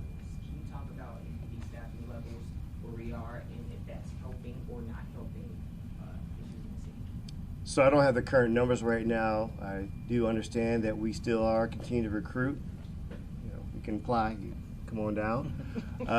I look at it from the standpoint of we will continue to lean into recruitment. We work collaboratively with our Fire and Police Commission, who is the actual responsible for the recruitment, but we do understand that we have to make sure that we're being intentional. We have classes. We have a class in-house right now. We're recruiting to have a class in August. We do have a lateral system that is still robust.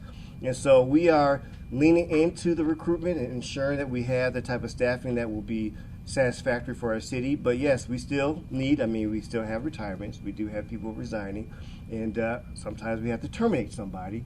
But it is still the work that's being done. As you can see, 98% clearance rate.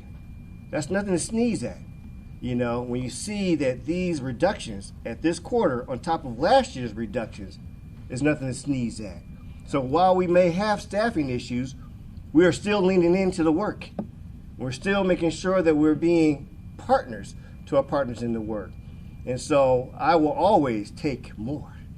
But I do understand our responsibility to deliver while we're here. My question is for Sheriff Wall. You expressed some frustration about the statistic only being down 5%. I was wondering, how will you adjust your approach from here on out, and especially for the remainder of the year? You know, what are some things that have worked, what are some things that haven't, and how will you proactively adjust accordingly to that statistic to bring it down the way that you would want it? So we have looked at the areas that there's an increase, and we have targeted our enforcement in those areas. We've also addressed our strategic mission plans to address those areas too. But also, it's important that we work with our community partners. We work with our law enforcement partners, and we work with the public. And so we will continue to do that, and I believe that we will see a more sizable decrease. Again, it trended in the right direction, but just not enough for me. And so I believe if we continue to focus on the things where we have seen an increase, I think we will have a more positive number that is more acceptable to me. Thank you. For Director Tyler and Chief Norman, looking at crime prevention, what initiative, event, or thing that you think is actively being done in the community do you believe has the biggest impact so far in the city of Milwaukee? I would definitely say our street outreach. So for an example, with the 4th of July, and to answer your question too, we convened with the Sheriff's Office and the Police Department to strategize on how we were going to deal with the 4th of July. We didn't really know exactly where people may congregate, but we had a plan of action. So to me, it's always good to have boots on the ground, people that are engaging with the community. Like I said, there's so many different resources communities need. They need mental health resources, housing. We have a team right now that's helping to relocate a family where someone is circling their block and they're actively trying to get at them. There's so many behind the scenes stories that are taking place. But as a result of that great work, we can either remove families that need to be brought to safety or to have safety, or just, doing critical mediation. So, and what I mean by mediations is there may have been a homicide that took place, and then we try to get to the family before they decide to retaliate against the other family. So there's a lot of those incidents that take place that don't really make the headlines, that we, because it's so critical that we have to stay focused, but a lot of important work. So that's what I would say. The community outreach, being in the public, I know that seeing the work that the Department of Community Wellness and Safety, the 404 Life, Credible Messengers, Juneteenth is an example of that. We know that there is productivity in regards to engaging our youth, our young adults, to again reavert the behaviors, to intervene when we start seeing things start to kind of bubble up and flare up. And so it's always nice to have a resource where it's not a uniform engaging in these potentially conflict type of situations. And so we see that in a lot of different engagements we have across the city. They are part of a lot of our different strategy discussions. We have what's called the Public Safety Review every week. This is still something that they are incorporating into the conversation, getting their perspective. They're part of the VR Fast. So there's a number of different opportunities where beyond just the public-facing outreach, but you see within the strategies that we know we have to have a multifaceted approach, not just, the productivity from our police officers, but also from the standpoint of their team doing the outreach out in their community. Chief Norman, you talked a lot about the homicide clearance rate. Can you give perspective on how common, uncommon it is to be at that percentage, and then what's working for you? Well, as a former homicide detective, we used to be in the 90s ourselves, but no. The conversation earlier that started off this particular line of questioning really drills down what does collaboration look like, what does when we don't see the level of incidents. I was a COVID chief, came in 2020. When you're overwhelmed with a number of different incidents, no matter how good your team is, there is a capacity issue. And seeing that we are being, again, I hope on that curve of a downward trend of, again, resettling, not in a way that it's like acceptable to have any one or two homicides, but we're starting to see where we are able to do the follow-up work. That's where the strength of a detective really comes in beyond the initial investigation of the scene, is the ability to follow up on leads, interviews, being able to do and recanvass. I mean, again, 14 years in the Bureau, I do understand that when you have the ability to kind of dive deep into the particular assignment, usually good results come out of that. And so as we see that we have, and the trends are showing less cost for service, it helps in regards to when those who cross the line of the most horrendous crime you can commit, homicide, we have excellent investigators who are pretty much a dog on a bone, will not give up beyond just even the incidents that we're seeing right now. But as you can see that we had a couple old cases that were cleared because of the ability to use those talents to, again, look at old files, do some DNA work, and get some clearances. So the proof is in the pudding. When you have the time to really put the work in, it shows again, the potential, but also the great work that our investigators can do if you give them a little space to do it.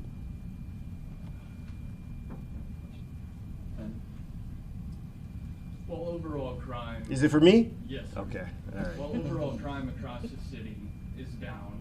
So you're gonna be a Debbie Downer in this, huh? Whichever. Okay.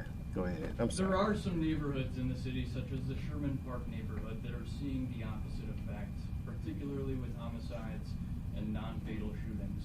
What would you say to the Sherman Park mom I spoke with who says she doesn't feel safe taking her kids to the tot lot across the street due to crime in the area? First of all, I'll say I hear you and I see you. I think it is important to understand that we should never be happy over enthused when we have one homicide or one robbery or one accident out there. We should always strive for zero. I've said that on many occasions. And just as Sheriff Ball talked about, we do still have work to do. This is not a lap around the park and rah shish kumbaya, but it does again put the narrative out that there is work being done. We can do more work. Sherman Park is one of our targeted focus areas. And we understand that in working collaboration with the Milwaukee County Sheriff's Office, working with Department of Community Wellness and Safety, working with the Mayor's Office, working with the DA's office, those are some great collaborations, but we do work with a lot of community-based organizations, Boys and Girls Club. They have, a lot of different locations within our park, Sherman Park being one of them. Working with a lot of other different entities, knowing that there is great work that can help bring that sense of safety. I can never tell someone you are safe. You'll never hear that come out of my mouth. It is important to see people where they're at, but I do want to remind them what the work is being done. The data shows there is a level of accomplishments, but we always, as you heard in my particular notes, all ears of what we can do more, but don't just put that on us. We all have a responsibility collectively to be able to work to impact public safety. I've said it on many occasions, public safety is like a log.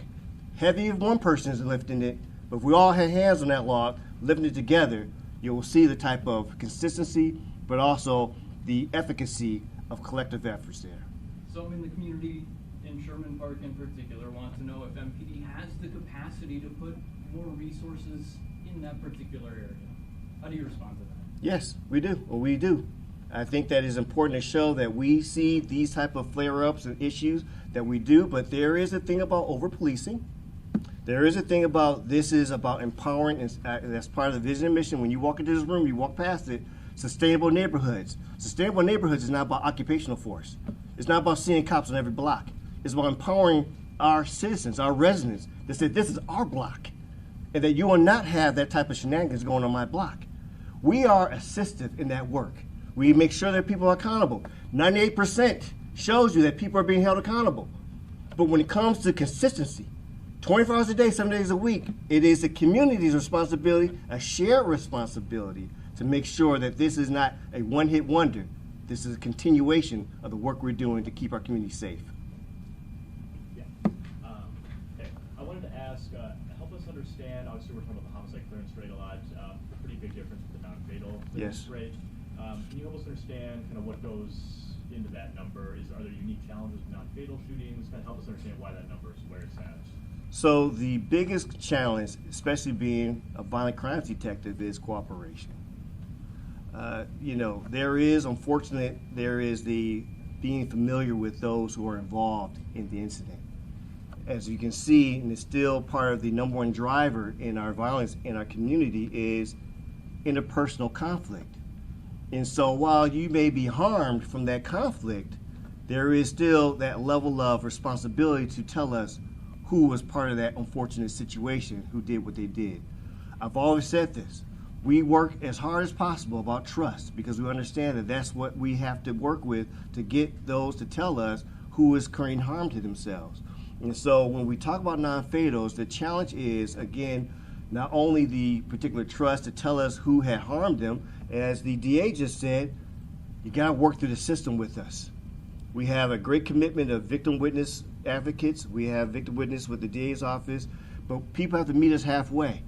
And that's sometimes a challenge in regards to beyond, okay, we can get understanding who's doing the harm.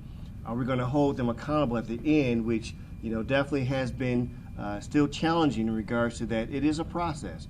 Everybody has a right in court, due process. So when we talk about, the non-fatals, it is a challenge in regards to getting that level of cooperation and understanding that people are going to stick with that process to the end.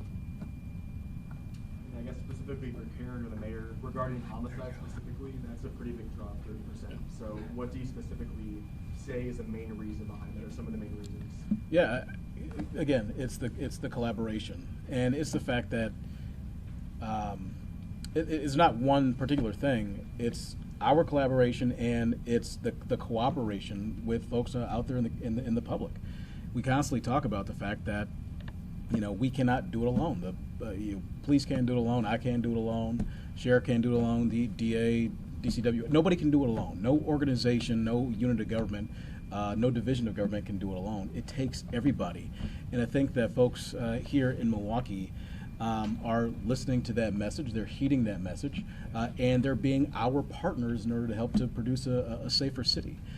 So I'm really enthused about the work that we've been able to accomplish together in Milwaukee. When I say together, I'm not just talking about the people who are standing behind me. I'm talking about those folks on the other side of those cameras in those neighborhoods, including the young woman that Ben was referencing in Sherman Park, right? Somebody who wants to have more safety in her neighborhood. She's yearning for that. She's asking for that. She wants to, I would imagine she wants to do her part in order to make sure that neighborhood is safe too. Much like the chief said, like, I see her, I hear her, and that's exactly the reason why, even with the difficulty that we face in our budgets, right? And that's why even though the question wasn't asked to me, I felt it important for me to comment on my disagreement of any gubernatorial candidate's desire to reduce funding for law enforcement. If you look at my budgets, my executive budgets, that I present to the City Council over the course of the last number of years, you will see that commitment to public safety. Not just with the Department of Community Wellness and Safety, but especially in police, right? It's 3 classes, the most that we can do out of our police academy. It's 65 recruits funded in each of those 3 classes, the most that we can produce out of our academy each and every single year. Now, it's difficult, admittedly so, with hiring law enforcement officers, not just here, it's not just a Milwaukee thing, it's happening across the United States.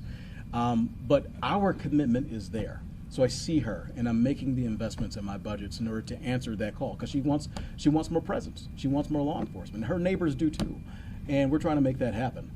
So for folks that are out there, if you're able-bodied, young man, young woman, I encourage you to apply to be a member of the Milwaukee Police Department. I'm sure the sheriff would like the same thing, but MPD first. Exactly. So that's what I would attribute it to, is our collective work in government and in the community. Okay, I think that's a full lid here. Questions regarding weekend crime? Okay. Yeah. Do you have a question regarding weekend incidents? Yes. You discussed, I think it was Chief Norman who discussed the role of social media, kind of aiding the spread of violence, kind of an environment in which violence is celebrated or at least advertised in certain ways. Mm-hmm. In what ways can the city use social media to engage youth, particularly youth that are not historically or traditionally politically or civically engaged? We are constant users of social media, I would say, in all the right ways in order to engage youth, and not even just youth, but people generally in Milwaukee, in positive behavior. We constantly use social media for that. But this is an issue that is, I'm just going to be just frank with you. I mean, this is an issue that's beyond the city of Milwaukee's jurisdiction and control. This needs regulation from the state and federal level. And to say that, all these things can't happen and blah, blah, blah, that's just not the case. I was just looking, I think up in Canada, they put some restrictions on social media use for folks of a certain age, right? So this is something that's beyond us. This requires intervention from state and federal lawmakers in order to address the issue. Sorry, regulation by the state of private social media companies? The state and the federal government regulate any, several aspects of our society, and yeah, they could have regulations. I mean, Canada just instituted some regulations as well. I mean, I sort of see this as when you think about, guess to age myself a little bit, I was like the last person to join Facebook as a freshman in college at University of Wisconsin in April of 2006 or whatever it was. When you look at what social media was then to what it has become now, it's totally different. It is completely, beyond the pale, some of the stuff that you can find and see on social media. Parents are worried about what their children are accessing on social media, and as we were just talking about today, right? Anytime or many times a trend or incidents of violence happen, the first thing that people do is they whip out their phone and they go live. They try to film it to put it on social media later. To me, it's a toxic. It's a cancer if not used the right way. So yeah, there should be some regulation, I believe, on social media, especially when it's causing people to act out in violent ways in communities all across the country. Okay. With respect to both weekend incidents for the chief and the mayor, my question is pretty simple. What do you plan to do? All right, and that's Mayor Cavalier Johnson along with other city leaders in Milwaukee talking about the crime stats for this quarter. This is from January 1st to June 30th. Basically saying that all Part 1 crimes have decreased, non-fatal shootings, carjackings, property crimes, homicides. The only thing that did see an increase were hit-and-run crashes. You can watch this full press conference on FOX6Now.com and our Fox Local mobile app. Our Durante Matthews is going to break down these numbers in later reports on Fox 6 News at 4, 5, and 6. But for now, we're going to take a quick break here on the Wisconsin Live Desk. We've got a doctor from UW Health standing by to talk about a headline you've probably been seeing a lot lately of explosive diarrhea and the parasite that's causing it. We're going to break things down and answer some of your questions when we come back. Stay with us.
Live Desk. 2:08 on your Tuesday afternoon. Welcome back to Wisconsin Live Desk. I'm Maddie Stelk, taking you to 2:30, and then Kim Murphy's got you from there. We just heard from several law enforcement officials as well as the mayor of Milwaukee talking about the crime stats for Milwaukee for this quarter. We're going to have a full recap of that coming up on Fox 6 News at 4. But for now, I'm going to switch gears here and talk a little bit about something you've probably seen on your social media feeds. We're talking about this parasite that's apparently causing explosive diarrhea. There's been cases reported in 17 states now. I'm going to bring in Dr. Jim Conway with UW Health. Doctor, thank you so much for being with us today. Happy to be here. Yeah, so I think this might be the first time people are hearing of this, or maybe they've just seen the headlines and haven't read any further. Can you kind of talk about what this parasite is and how it's spreading? Sure. So cyclospora is a protozoa. It's kind of like Giardia and Cryptosporidium that people may have heard of. We're one of the leading states many years for Cryptosporidia. And these are protozoa that live in the water and soil and occasionally can get into the food supply. Typically CDC actually talks about cyclospora season being May through August. And so many springs, they put out warnings to people telling them to make sure that they're washing their fruits and vegetables well. And every year we have, clusters of cases, but this has been a particularly impressive season already, even though we're relatively early in the summer. Let's talk now symptoms, because I know I keep saying it, but it's the headline that people are seeing is explosive diarrhea. Would you say when we're talking symptoms here that it's actually that severe? Yeah, it's explosive, really watery diarrhea, and it kind of comes out of nowhere for a lot of people. Some people will have some bloating and cramping beforehand, and certainly that's one of the features as people go through the illness. But I think the real typical feature of it, unlike a lot of other viral things like rotavirus and norovirus, is that it's just explosive watery diarrhea, and people unfortunately end up spending a decent amount of time in the bathroom when it hits. So when we're talking about that too, because I think some people, I've seen several things on social media, and it's obviously a big talker because nobody wants to deal with something like this. People are like, oh, I have this all the time, or this seems like it's just your typical stomach bug.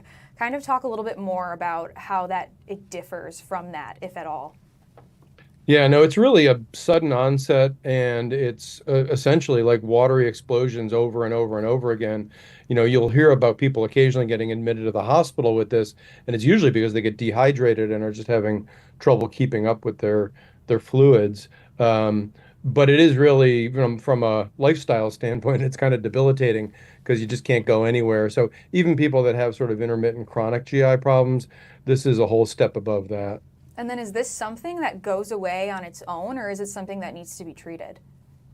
Yeah, for some people it's a self-limited illness, but for plenty of people there may need to be treatment. The good news is that it can be treated with an old-fashioned sulfa-based antibiotic. People may know it as Bactrim or Septra, and that really has great efficacy against this particular organism. So for people that do get this sudden onset of explosive watery diarrhea, and it doesn't seem to be getting better within a couple of days, there's some simple stool tests that can be done, and primary care providers can certainly provide prescriptions for those that need it.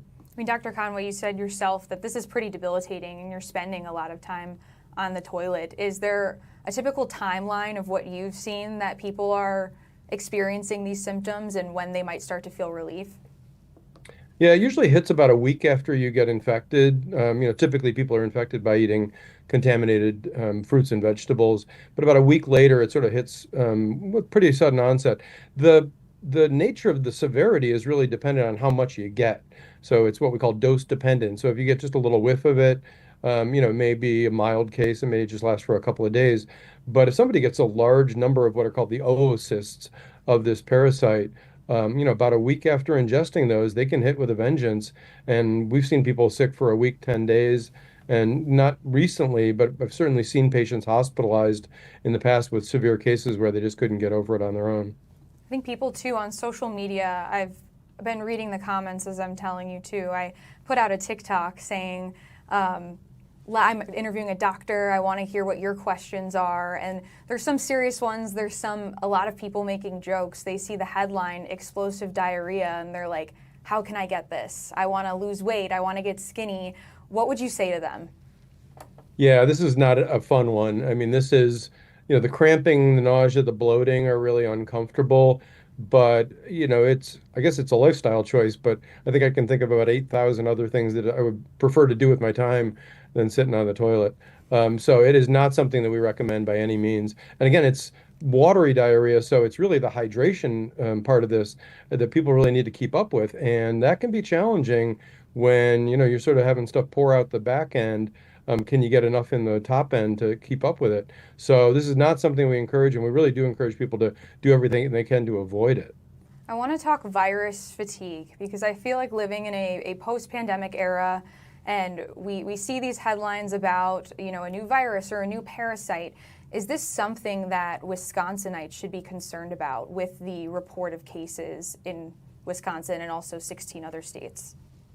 Yeah, no, I mean, I get it and I understand where you're coming from. And I think these are more things that I think should be considered reminders of what we should be doing on a regular basis. You know, you have to remember that the food supply is, you know, very tricky, obviously. Things come from animals and from fields where they're grown in dirt. And, you know, despite the fact that you'll buy things that say they've been pre-washed and all those kinds of things, there are plenty of microorganisms in everything we eat. And I think it's important to just adopt good practices on a regular basis. So making sure to wash all your fruits and vegetables, no matter how shiny and beautiful they look, they can be contaminated because of the way the irrigation and spraying happens.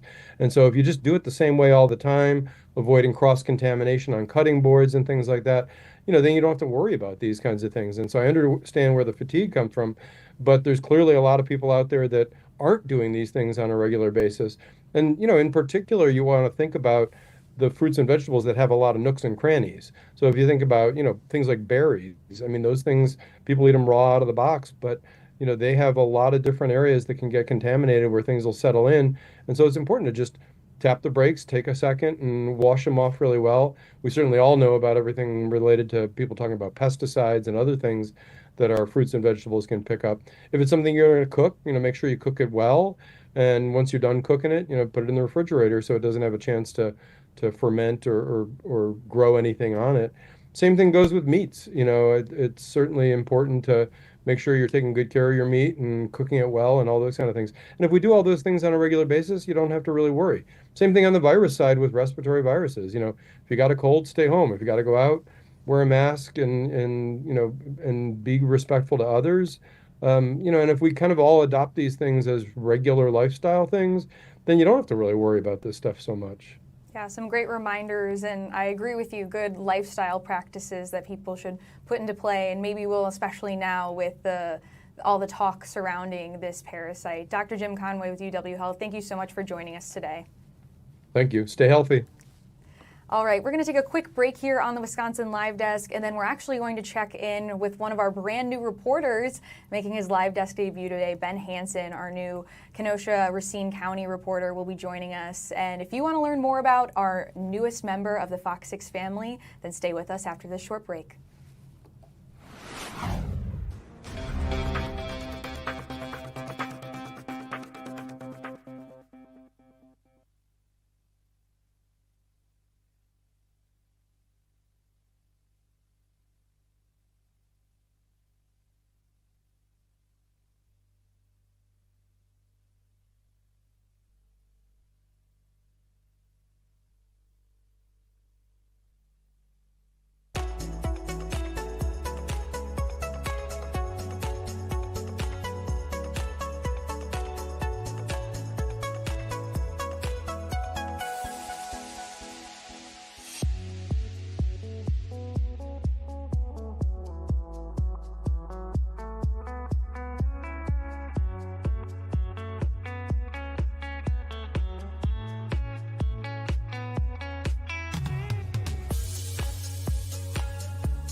Wisconsin Live Desk. I want to take you right out to a scene near Mitchell International Airport right now. This is at 13th and Armour. Not much to see now, but our breaking news crew is there, and just a few minutes ago there was a police presence there. Nothing that we have confirmed here in the Fox 6 newsroom, but Christina Van Zelst is there right now. Christina, are you able to hear me? Yeah, Maddie, I hear you. We, as you mentioned, when we pulled up to this scene, there was a heavier police presence, and they have recently left, but there are still a couple of officers here. It seems like surrounding the right side of your screen there's, I'm not sure if it's an apartment or a home, but there are still 3 officer vehicles we see. I also did see a canine vehicle that has since left this scene. Again, this is at 13th and Armour, close to the airport. We've reached out to Milwaukee Police regarding this situation. We have not heard back yet in terms of what they are investigating. The tape is down. They did have police tape up when we first arrived. That has since been removed, but there are still officers here on the scene. It doesn't seem like they have a sense of urgency at this point. So when we do get an update on what they're investigating and what the situation is about, we'll bring it to you here on the Wisconsin Live Desk. But Maddie, for now, that's what we're seeing out here at 13th and Armour. All right, Christina, we're going to check in with you again in just a bit here. I do want to ask you, just to give kind of we like to peel back the curtain here, as we like to say on the Wisconsin Live Desk. Christina, you were pulled to be part of our breaking news crew today. Can you just kind of talk about what brought you to this scene? Yeah, so we overheard this on the scanner, and we heard, it actually might have been a woman who called our station too, noticed a police presence in this area. So when that happens, this breaking news crew the job is to just go check it out and bring viewers what we're seeing in live time. And so when we hear that there's a police presence, we came this way to check it out, and that was true. When we got here, again, there was tape that blocked off the 2 blocks here. And when we get to a scene, we ask the police officers if there's anything they can share with us. Usually the answer is no, it's an active investigation. And then we just show you what we're seeing. So we've reached out to the public information officer to learn more about what is going on here. But that's how we arrived here. We had a woman call the station, and a lot of times too, we will be listening into scanner, and we just always want to be careful reporting things because that's the initial call is on a scanner, and a lot of times after the fact, things get sorted and investigated, and the facts could change, so we are always cautious of that. But this is what we see now. There is a police presence, and it's just not clear at this time what exactly they are investigating. All right, Christina, yeah, developing stories, still a lot of unanswered questions there, but we'll check it back in with you in a bit when we hopefully get some more information from police. Thanks for joining us, Christina. All right, we're now I'm going to switch gears here and see if we can get our newest reporter. Oh my gosh, what a lovely shot. Ben Hansen joining us now from, well, tell us where you are. That looks gorgeous. I'm so jealous. It looks so nice outside. I know, Maddie. Spending some time out here on the lake today. I'm in downtown Kenosha right now. As you can see right behind me right there, if I can get it right, that's downtown Kenosha right there. And we got some of the beaches right behind me right here. And what I'm really doing today, I'm getting out in the Kenosha and Racine communities in those counties, getting to know some people, meeting with some public officials, just really letting people know that I'm going to be here for a while and that I just want to do great things, covering stories in their communities, covering what's important to them, because really why I wanted this job in the first place and why I'm so happy to be here now as the Racine Kenosha County reporter is because I love telling stories. So that's really going to be my focus, whether it's enterprise stories, breaking news. I want to do whatever is important for these counties. So yeah, I'm very, very excited to get started. And as you can see, if I get to do stuff like this every day, it's going to be amazing. Oh my gosh, yeah, perfect day to have this assignment to just kind of explore and get around. This is like the best time, I feel like, to be in Southeast Wisconsin. Ben, I want to ask, for people who might be meeting you for the first time, Give us some of your background. Where are you from? All that jazz, Yeah. which I'm sure you've been a broken record with for the past few weeks. Yes, of course. So I'm originally from Minneapolis, Minnesota. That's where I was born and raised. And then I went to school at Marquette University in Milwaukee, just north of here. And that's where I really learned about my freshman year, was that I really wanted to pursue storytelling. I was part of the Marquette Wire, the student media organization at Marquette. I did sports reporting for them for 4 years. I even dabbled a little bit in social media content creation for the Wire, but mainly it was just a print focus. But then also with the Wire, they have what they call MUTV. So they have Golden Eagle Sports Report, which is their sports show. And I got really involved into that. I love the anchor side of things. I love being a reporter that they would talk to for analytics, for analysis, for certain games and such. That's where I really fell in love with TV broadcast and doing news for that. I felt like being on camera and just looking through this and talking to the viewer right at home is what I have really fallen in love with. So I've been wanting to do something like this since my freshman year at Marquette. So I'm finally, I'm glad to say I'm doing it. Super exciting, and we're so happy to have you here, Ben. I want to ask you, so you went to Marquette. Have you been down, or did you get down to like the Racine, Kenosha area, or is this kind of new territory for you? Yeah, it's a little bit of new territory. I've been down here a couple times. One of my really good friends went to Carthage College, just north of here in Kenosha near Alfred Park. And so I got down here a little bit. I got to go to the beaches a couple times, actually, which is something I've been taking advantage of a lot in the past couple of weeks since I've moved here. So it's been absolutely amazing. I've been driving around, really figuring out what's what. I've been to restaurant places I would love to try out, bars that have bingo on Tuesday nights. There's so much to love here in these counties. I'm excited to be here. Yeah, Kenosha is gorgeous, and I feel like not a lot of people get down there enough just because of like the distance, but it really isn't too far. I want to ask, because you've been there all day, any highlights? I know you had mentioned some restaurants. What's on your kind of Kenosha Racine bucket list? Yeah, I mean, I could go on and on about all the bars here in Kenosha that have bingo night, which I'm absolutely in love with. I want to go to all of those that they have here in Kenosha.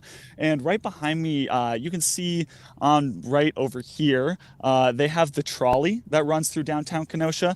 And I've been down here before, but never gotten the opportunity to take it around town and see the views and the sights. So also that's something I'm very much looking forward to. And I'm hoping this warm weather, as it probably will, is going to hold out for a really long time, so I can take as much advantage as I can of these beautiful beaches that they have here in Kenosha and Racine. It's just absolutely gorgeous, and while the water's a little bit cold, you get used to it pretty quick because I've been in it before, and it's absolutely amazing. So I could go on and on about what I'm excited for. Yeah, you mentioned the trolley. Ben Handelman, you need to talk to, loves that thing so much. He actually took me when I first started here as a producer to Kenosha to kind of give us a lay of the land and everything. And first thing we did was go on that trolley. So definitely get on that. You can stick your head out the window. There's the funniest photo of him, but that's so exciting. Ben, I want to ask you one more thing, a little bit of trivia for you about Kenosha. Do you know something that they just started up? I believe it's only the second year that they've done it. It's a St. Patrick's Day tradition in Kenosha. Do you know what it is? You're going to have to enlighten me on that one, Maddie. Okay, it's okay. I wouldn't have known this either unless I was working here when it first started. They dye the harbor green like they do in Chicago, like the river. So who needs the Chicago River when you've got the Kenosha Harbor? Am I right? Yeah, it's absolutely amazing here, and it's probably not as crowded, which I'm going to love too. But I've talked to a couple of the people in this city so far, and everyone's so kind, so nice. You get that kind of small town feel, while also just like the kindness and enthusiasm and energy of a big place like Milwaukee. So that's something I'm definitely going to have to do. Yeah, we're so excited for you, Ben. So happy to have you here. We know you made your debut yesterday and did such a great job with your coverage. So excited to see everything that you do here at Fox 6. And please enjoy the nice weather for me. The selfie stick is doing wonders for your view. I'm so jealous. But thanks so much for joining us. First of many appearances on the Wisconsin Live Desk, I hope. Yes, I'm very excited to be a part of the Fox group here.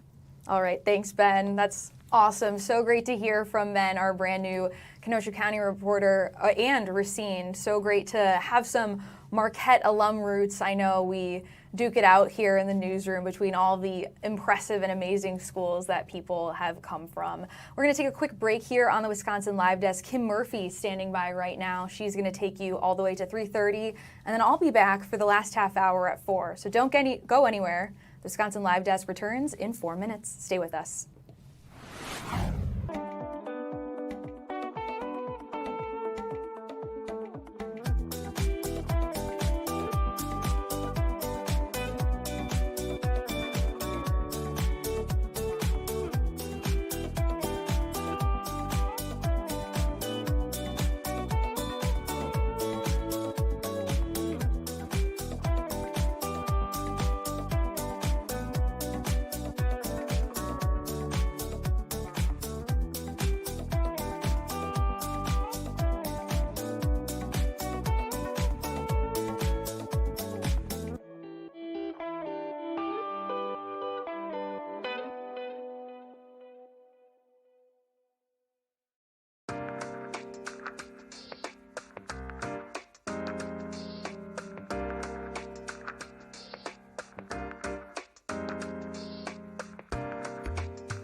This is the Wisconsin Live Desk. And welcome to the Wisconsin Live Desk for this Tuesday. Thanks for starting your afternoon or sharing a part of your afternoon with us. Peeking into our Nomad camera. The World Cup continues, the 2026 FIFA, but now all the host countries are out of it. Team USA defeated last night Belgium. Ooh, it was ugly. 1-4. But, you know, that's the thing about the World Cup. You never know who's going to make it to be crowned the World Cup champions, but we were impressive, right? We're still a nation that calls it soccer, not football, as it's known across the world. Yes, so just a little housekeeping there. I am joined by Jenna Sachs. She and I were just chatting it up in our green room about a story that she recently did, which my ears perked up because this is something that I have fallen victim to, or actually I helped my parents fall victim to. And we're talking about scams. Jenna, I'll let you explain the story, but it's one that is very popular. It's timeless.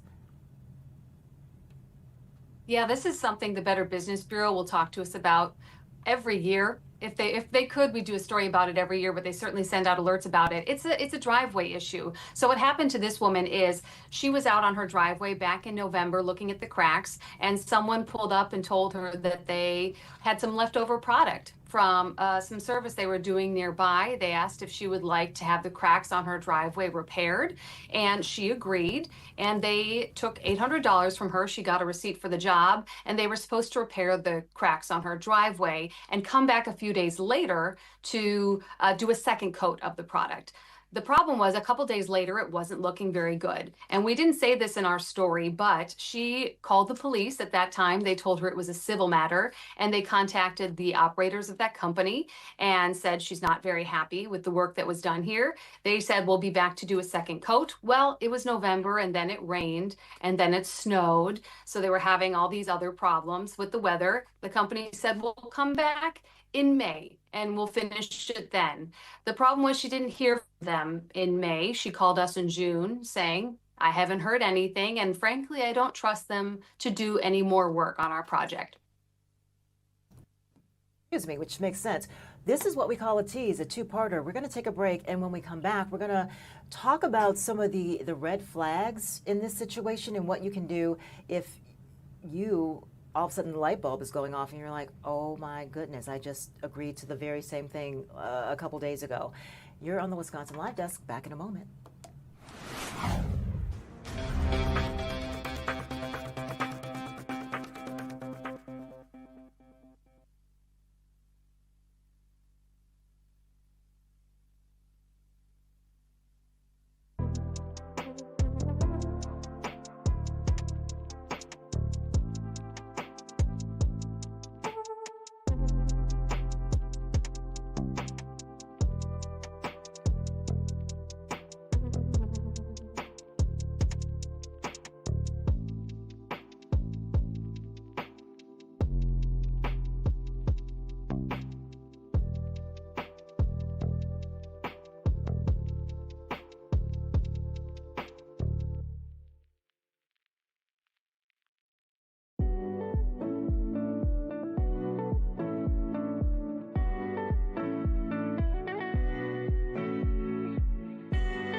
Desk. This is a scam that is perennial. You're out front in your yard, someone comes by in a truck, says, hey, we've got some extra blacktop or cement. We were doing a job and we don't want it to go to waste. It has to be used today. How about we offer you a deal and we do your drive for half the cost? Who wouldn't jump at that? Well, too many people do. I actually did that on behalf of my parents a couple years ago. Luckily, it worked out. But Jenna, in one case that you spoke with a homeowner, it didn't work out at all. It really didn't. When we went to go see her driveway last month for the first time, it was in a really bad state. It was crumbling. Obviously, she had cracks before, but this product that was used made everything worse. It was sandy and grainy. It was blowing a dust everywhere. I was wearing black pants that got covered with what looked like chalk. She said she was carrying this dust into her house on her shoes. There's a car parked in her garage that's got a coat of this dust on top of it. Not to mention there's just debris all over the place. So it took a problem she had and it just made it worse. So she regrets paying $800 to have this work done. She thought it was a quick fix that would make her life easier, and it's actually made it harder. And we actually brought in an expert who said it looks worse because it's a different color than the rest of the driveway, and it really accentuates hairline cracks that we didn't see the first time around. So her driveway looks much worse than before. Such a smart idea to contact FOX6 because you were able to do something for this woman.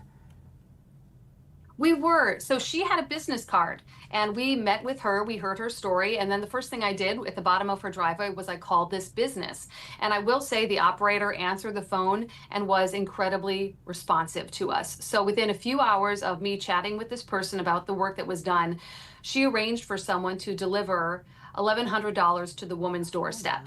So there was $800 that she had paid. That was the refund. And then another $300 to have this product power washed away completely. The operator of the business said, I'm out of state now. I'm caring for a loved one who's very sick.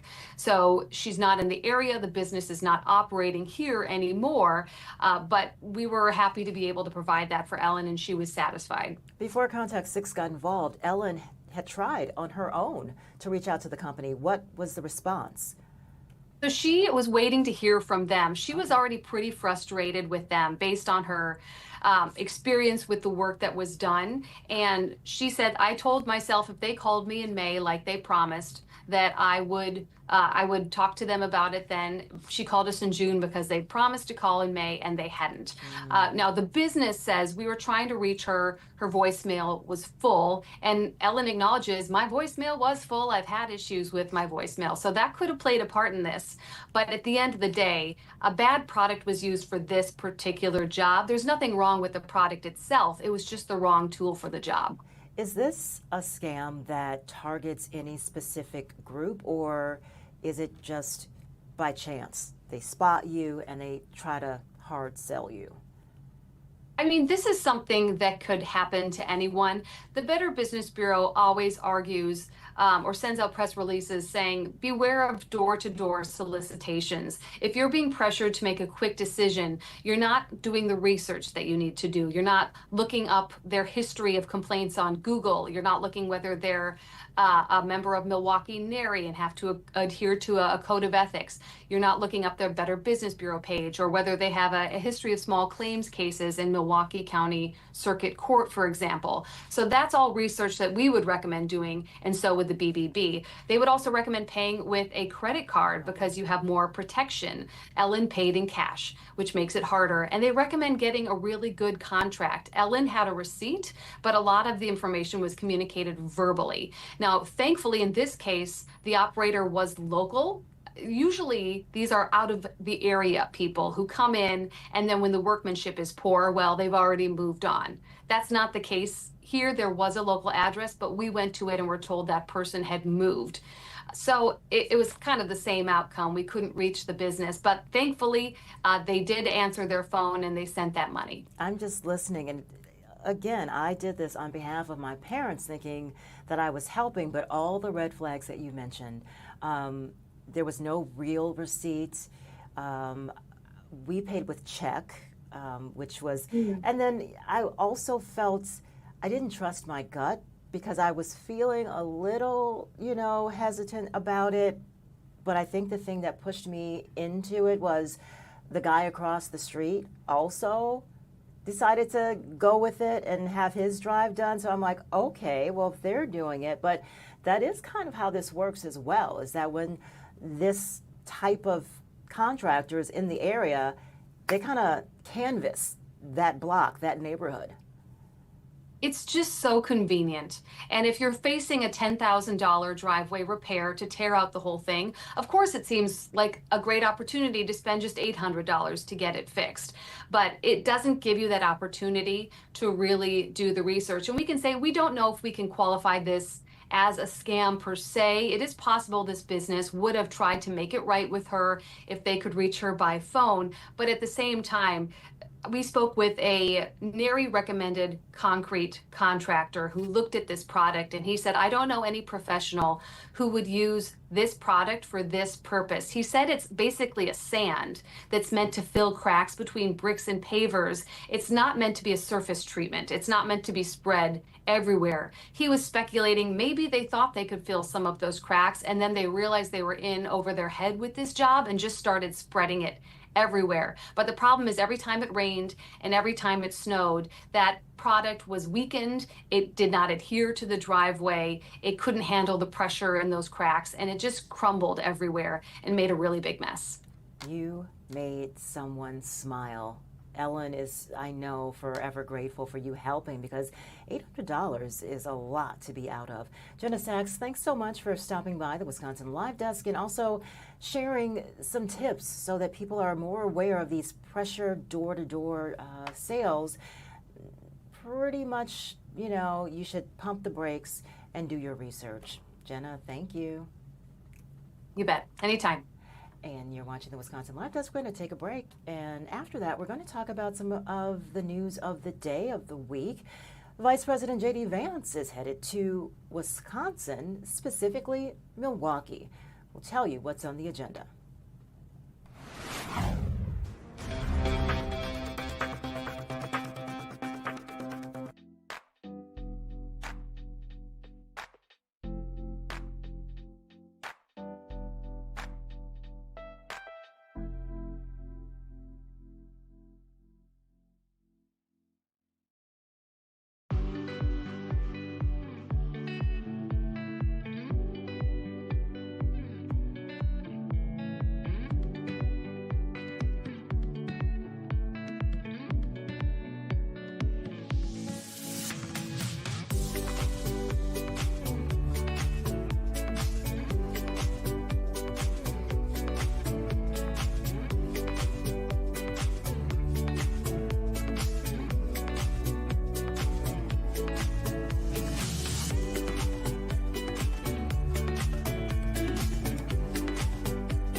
Vice President J.D. Vance is on the move, not overseas. He's headed to the Midwest. He's coming to Wisconsin, to Milwaukee tomorrow to talk about the administration's efforts to crack down on fraud.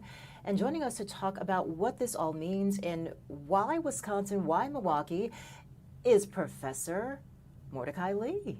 Thanks for joining us, Mordecai. Professor Emeritus. I was going to say emeritus. I was taking you back to work. So let's talk about this. Why Wisconsin? We know that Minnesota has been in the crosshairs of the administration for months now. Why Wisconsin and why Milwaukee? I think to a certain extent, Wisconsin always gets the benefit of the doubt in terms of political attention. And it's because we're such a deep purple state. We can just as easily vote Democratic or Republican, vote for a Republican president, vote for a Democratic president. And in fact, we're so purple, I don't think they've even invented a color that's deep enough purple that really reflects it. You know, when you've got 1.5 million Wisconsinites voting, and let's say somebody wins the state by 15, 20,000 votes, you know, that's a fraction of a percent.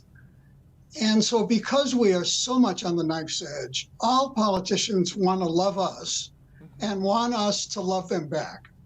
And how do they do that? By visiting, by paying attention. And so I think that's the underlying reason for so many visits and so much attention that we get. Understandable, but let me ask you this. It seems like such a jump because it was as recent as last week, the Vice President with the Secretary of State, they were focused on global issues. They were trying to, you know, solve this issue, this conflict that we're involved in, the Strait of Hormuz. So this seems like, oh, okay, we're back to, is that a fair assessment of this visit? Does it seem like it's a jump from where he's been focused? Kim, you've really put your finger on it. And that's that all politicians engage in sort of, I guess you'd call it multitasking, where there are sort of a hit parade of the top 5 or top 10 issues. And one day they're spending it on this, and another day they're spending it on that. And I think it's understandable that while on the international focus, the vice president has been very involved in negotiations with Iran. On the other hand, when he's coming to Wisconsin, presumably the logic is, let me talk to Wisconsinites about something they care about. Let me talk to them about something that's not 1,000 miles away, but something that, let's say, affects them in their daily lives. And hopefully I'll be saying things that they'll like us back, that they'll respond positively to. And so you're right, Kim, that the billing that's been given to his talk tomorrow is on efforts to fight fraud. Presumably, they're talking about in federal spending or abuse of federal spending. And so that is a much more tangible issue to the everyday Wisconsinite. This comes on the heels about a week after a surge, customs enforcement surge here in Wisconsin.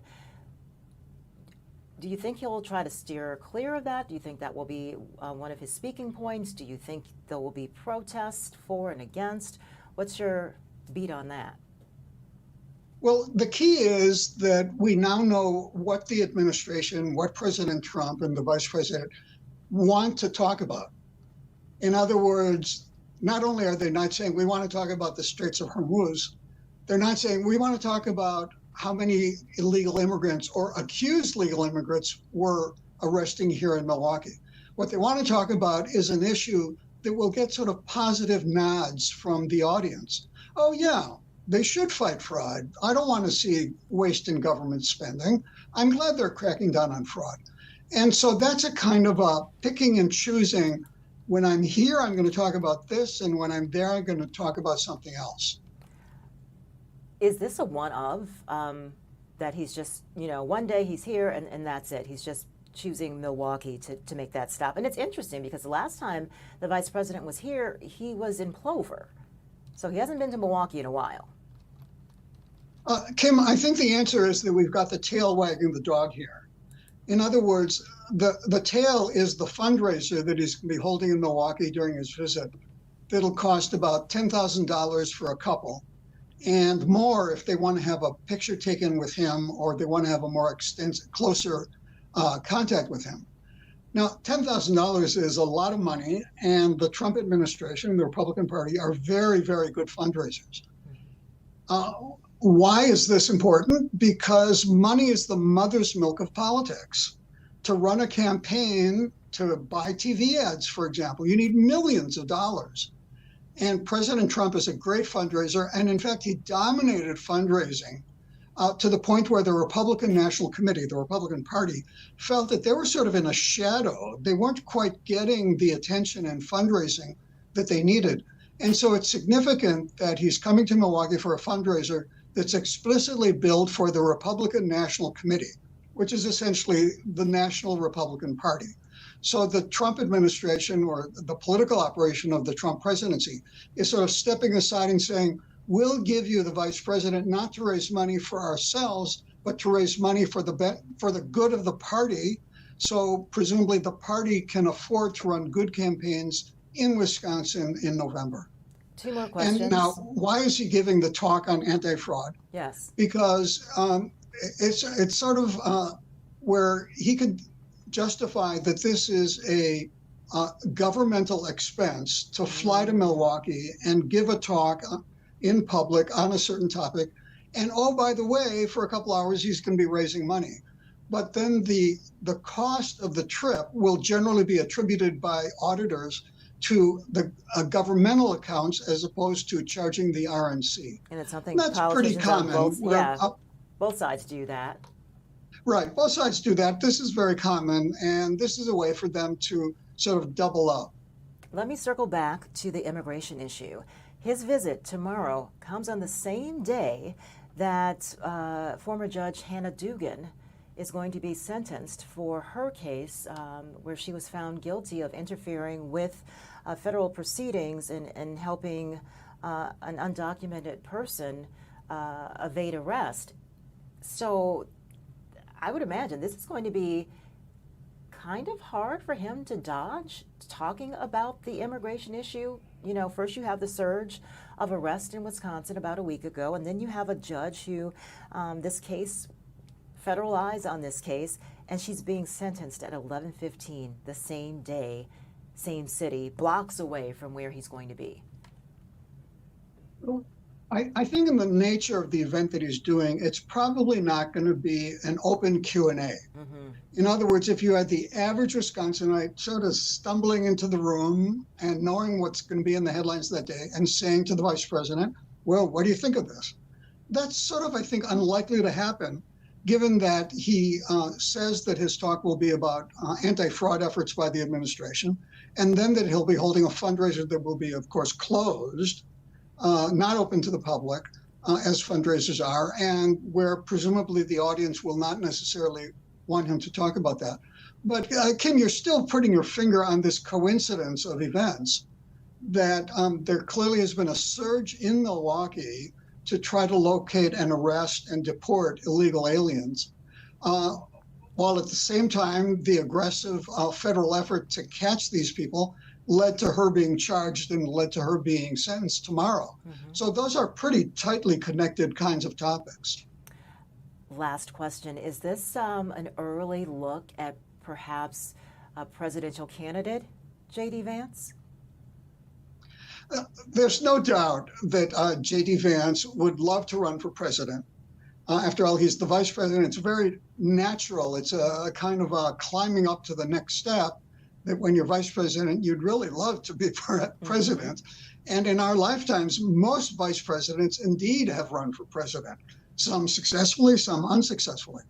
And so, yes, he's trying to build up some chits. He's trying to get to know some movers and shakers in Milwaukee, so that when the time comes for him to put together a presidential campaign in 28, God, that seems like so long from now. It does, but then again, you blink and you're back into the political season.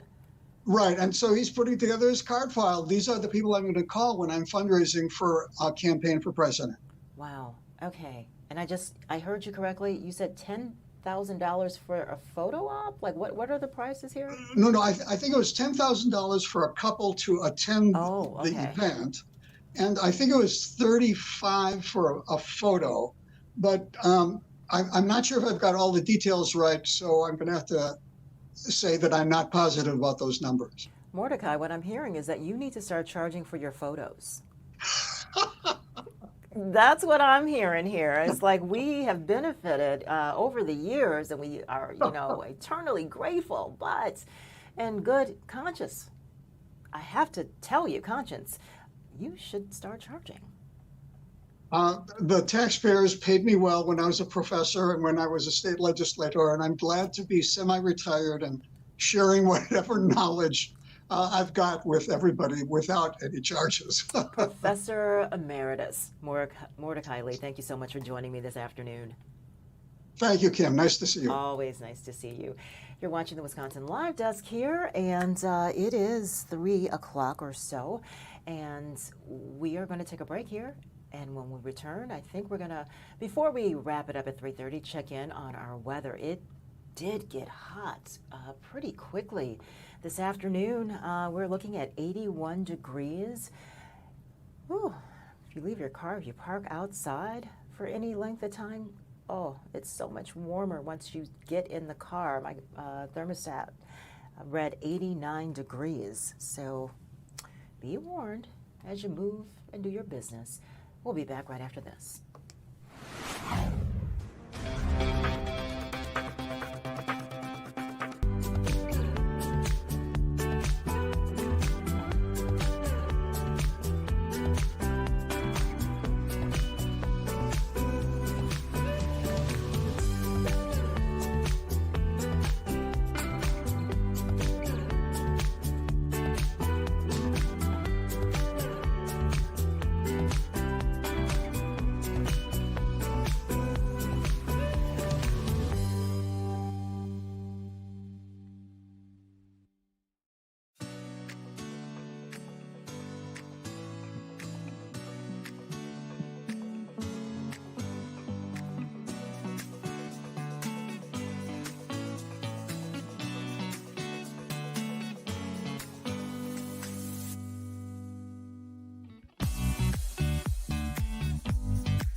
Wisconsin Live Desk.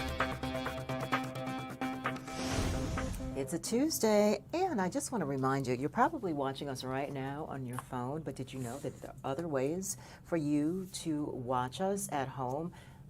Roku, Android TV, Apple TV, and Fire TV. So, you can take us everywhere. You can take us, download the mobile app, but when you're at home, you can also stream us. You can watch the World Cup and us and keep up to date on everything that is happening. One of the things that is happening at this hour, the 5-day preliminary hearing for Tyler Robinson. He is the 23-year-old who's accused of assassinating conservative activist Charlie Kirk. This is to decide if there is enough evidence to send Robinson to trial for aggravated murder. So let's dip into this for a couple of minutes and listen to some of what is being presented. Tyler Robinson. And do you know if Lance Twiggs' DNA was obtained for comparison in this test? Yes, it was. And how was that DNA obtained? It was obtained by law enforcement officers. And was that by a buccal swab? Yes. What is a buccal swab? A buccal swab is basically like a Q-tip or a swab that we'll just place in someone's mouth and just scrub the inside of their mouth to obtain the cells. And then that Q-tip is then packaged and sent to the lab for testing and comparison? Yes. And was the defendant, Tyler Robinson's DNA, also collected in the same manner? Yes, it was. Okay. Thank you. Nothing else. Right. Mr. Burt, cross-examination. I'd like to reserve the right to cross-examine after the witness completes their testimony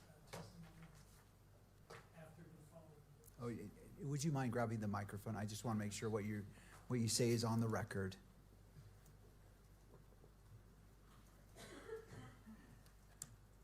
With the court's permission, I'd like to reserve the right to cross-examine on the area she testified about until she's completed her testimony.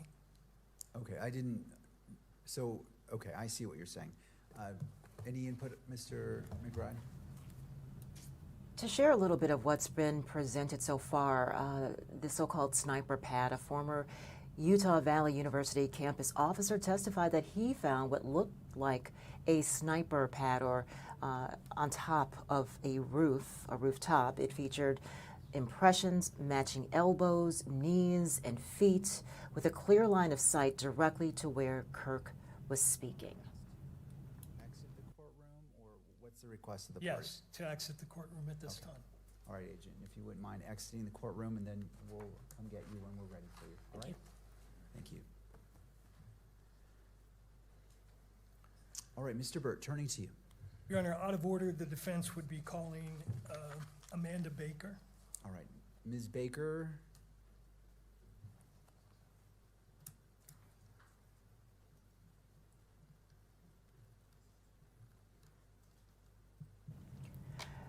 Now, the defense All right, Ms. Baker, if you has wouldn't mind questioned coming the forward, right up here campus by the bailiff and being officers sworn and in. their findings, asking how investigators officially identified Robinson as the primary suspect. Robinson has not yet entered an official plea. Swear that the testimony you shall give in the case now pending before the court will be the truth, the whole truth, and nothing but the truth, so help you God. Yes, I do. All right, Ms. Baker, if you wouldn't mind being seated at the witness stand.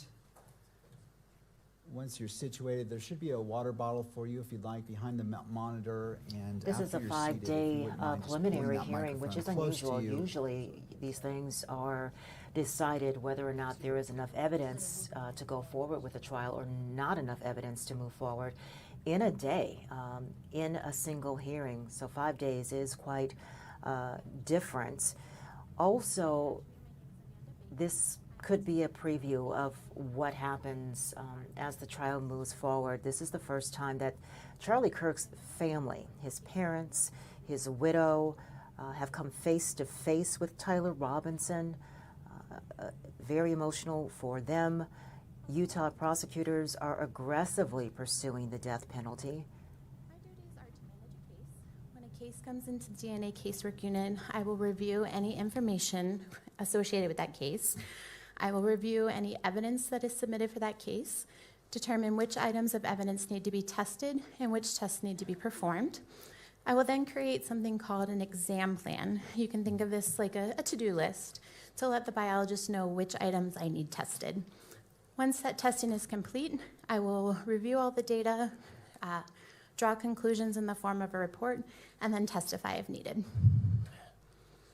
Ms. Baker, in this case, were you requested by the state of Utah to do certain testing? Yes, I was. And when were you called upon to do that testing? That was September of 2025. And do you recall when the case first came into your lab? I believe we received evidence the first time was September 11th of 2025. And just in general, when the FBI, your unit receives evidence for analysis, is it true that the turnaround time is about? This is the preliminary hearing for Tyler Robinson. He is accused of assassinating Charlie Kirk. This is to determine whether there is enough evidence to send Robinson to trial for aggravated murder. Day one, we saw the people who attended the first session, some high-profile folks in the gallery. Donald Trump Jr. and his wife made an unexpected appearance, sitting in the front row of the courtroom to show support for the Kirk family. And again, their first time coming face-to-face with Tyler Robinson. So we will continue to monitor what is happening out west. We also want to monitor what is happening with us. Yesterday was a little bit coolish, But of course, that only sticks around for one day. So I'm going to pop up Holly Baker. Holly, hold on. There you are. How's it going? Yes, I like. You know, again, can we just talk about the coincidence how often you and I are dressed the same, and that feeds into people saying, is that her daughter? Right. You know what, though? It's great minds think alike. I also think Mary came in with the same, like, lighter blue today as well. So great minds are really thinking alike today. It's because it's so hot. So tell me, what does the forecast have in store? Yeah, so the forecast has sunshine in store. About time we get another happy Holly forecast. So we're looking right now at our almanac. This was yesterday, so 78 degrees really wasn't as warm as what we've saw on other days. Our normal temperature around this time of year, though, is about 82 degrees. Now, where are we with temperatures right now? We're right at 81 with our temperatures. Our dew points are at 59, so not really as humid outdoors, so kind of comfortable overall. Wind is from the southeast currently at about 9 miles per hour. Now, we're taking a look at temperatures here, a little bit cooler by the lake, as you see there. We're seeing at 78. That's the only area in the 70s. Everybody else is in the 80s, and I just love what I'm singing overall with our temperatures, and it's matching the sunshine. That's honestly the recipe for a smile. Nice temperatures plus sunshine equals a smile. That's basically what our weather is doing today, is smiling. And so probably is a lot of other people out there enjoying themselves. Now, we look at the temperatures and how they'll trend throughout the rest of tonight. What you'll notice here, Kim, is that we're going to stay in the 80s for the next couple of hours. And as we head towards later on tonight, we'll drop down to the 70s. That's still going to be a nice and comfortable range, a much warmer night for us overall heading into the overnight hours. And we kind of do this again as we head into the forecast tomorrow. Now, here's a look at our satellite and radar. We are nice and quiet across the entire state of Wisconsin. We got a high pressure kind of keeping us on the drier side, and sunny as well. Now, we do have a cold front that's going to arrive later on tomorrow. That is what's going to provide us with a chance for more of that rain. So these showers will continue to progress towards the east, and then eventually they're going to sink southward, and that's going to be what provides us with a little bit of some rain for tomorrow. We can go ahead and take a deeper dive into that here on our Sky Vision Plus. So as we go throughout the rest of this afternoon and really until nighttime hours, we're going to keep it nice and clear, just the way we like it, guys. As we head into Wednesday, really the start of Wednesday is going to be nice as well. We will start the day off with plenty of that sunshine, and then as we head towards the afternoon, that's when we could start to work our way with having more clouds, as well as tracking a chance for some rain and storms. That comes in the later part of the afternoon, and then from there it's going to go from afternoon to evening. So we'll be tracking more of this rain as you see here. Not really what we are wanting, but it's what we need, Kim, because we're still dealing with drought conditions in our area. And then this kind of carries over into Thursday, so parts of Thursday could be a little soggy. Otherwise, though, we're looking to be nice with temperatures for the rest of the week. As I get to the 6th day here, you can see it. It'll be hot tomorrow, 90s, but then we're back down to the 80s heading into the weekend. So I don't have too much to complain about here. All right, so this weekend, starting Thursday, one of my favorite festivals of the summer, Bastille Days, starts this weekend. Yes, Whoa. And so Thursday night, folks are going to storm the Bastille. That's a run or walk. Oh. Yeah, so I think a lot of folks are going to be zoned in on that Thursday forecast. I know they'll run, you know, if it's safe to do so. If it's raining, you know, and it's still safe to do so, they're going to run. People are still going to be out there. Yes. But I will say this. For Thursday, I don't think we're going to have as much of a chance for rain. Now, we will have some areas could have some pop-up showers, maybe a thunderstorm, but I do think for the most part on Thursday, it is going to be nice and dry. So I think a lot of people are going to love it. We go from Summerfest with good weather for majority of the time to now the Bastille Days there. It's going to be nice, I believe, for Thursday. It Just a small chance. My favorite. I mean, I know Saz is, you know, they are everywhere during the summer, but the setup at Bastille Days, I think they say the best cheese curds, the best mozzarella sticks, and the sour cream and chive fries for Bastille Days. Oh, you're making me hungry. Oh, it's... I thought I just came across my favorite cheese curds was at the Strawberry Festival. Now I'm curious to see the cheese or taste the cheese curds at Bastille Days because I've been on like a cheese curd like hunt since I've moved here. Like I've know. tried a bunch of places. And I've never had a strawberry cheese curd. Is that more like no, a dessert? Not strawberry. It was at the Strawberry Festival. Okay. So there was like this cheese curd food truck. Oh. It was big and yellow. You can't miss it. It looks like a school bus. And they sell nothing but cheese curds. And they were the most delicious I've ever had. The cheese was it was way better than a mozzarella stick in my opinion. The cheese was just so rich. I love the texture. I'm a textures person when it comes to eating. But I got to try the chives, sour cream and chives fries. With the ranch, and then they give you a side of ranch and a side of marinara. Ooh. Oh, yeah, that sounds so good. It is so good. And then they've got beignets, which is a French, desserts. Oh. I mean, there's music, there's everything. So I know you're off on Sundays. Oh, I'm going. Yeah. So make sure that you make a plan for that. Oh, yeah, for sure. I think we got good weather by Sunday, too. All right. Holly Baker, thanks so much. Good to see you. You were on vacation for a little bit. I was on vacation for a little bit. I know. We're back to regular scheduled programming now. We're back to the grind. All right. Thanks. We'll be back.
And we want to take you now to 59th and Locust. This is Milwaukee's north side. You can see Milwaukee Fire is on the scene, as is our Christina Van Zelst with the breaking news crew.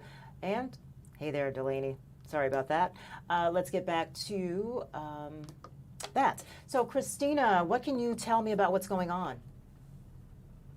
Hey, Kim. Yeah, as you mentioned, we're at 59th and Locust, and this street is a little bit hard to see with the trees where exactly firefighters are working on, but I've seen them on a roof, a couple homes down, working on a fire. We did see smoke in the area when we first got here, and several firefighters are still standing around on the right side of the street while they are working this situation.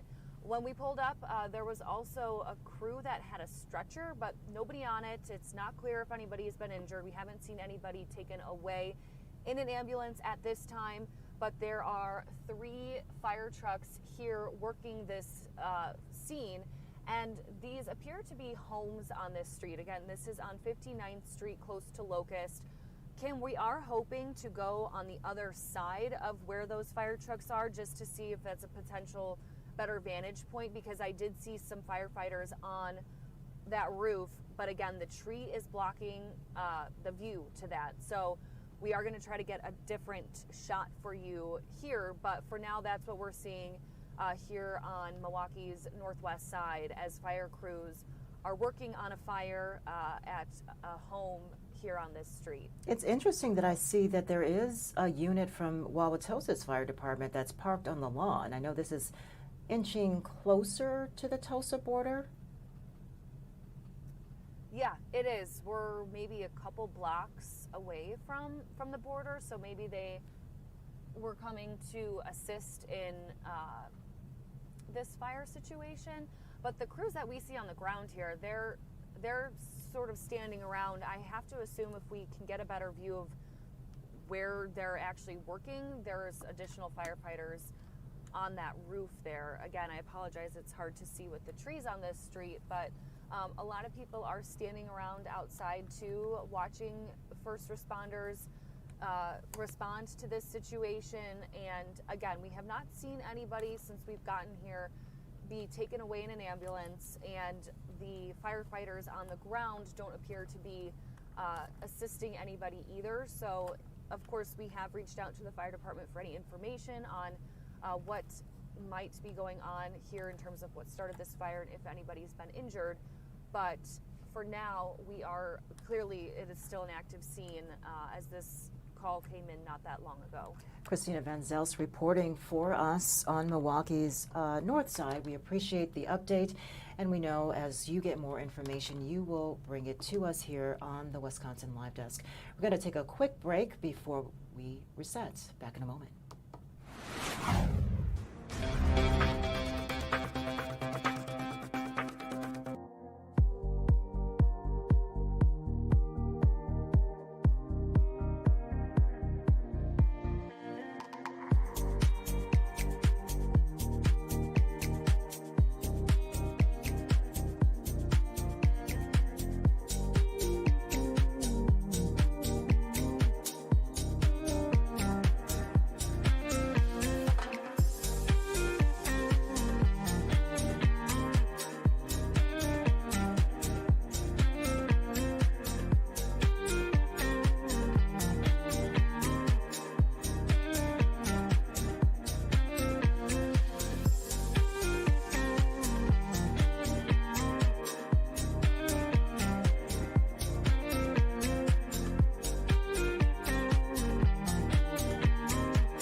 This is the Wisconsin Live Desk.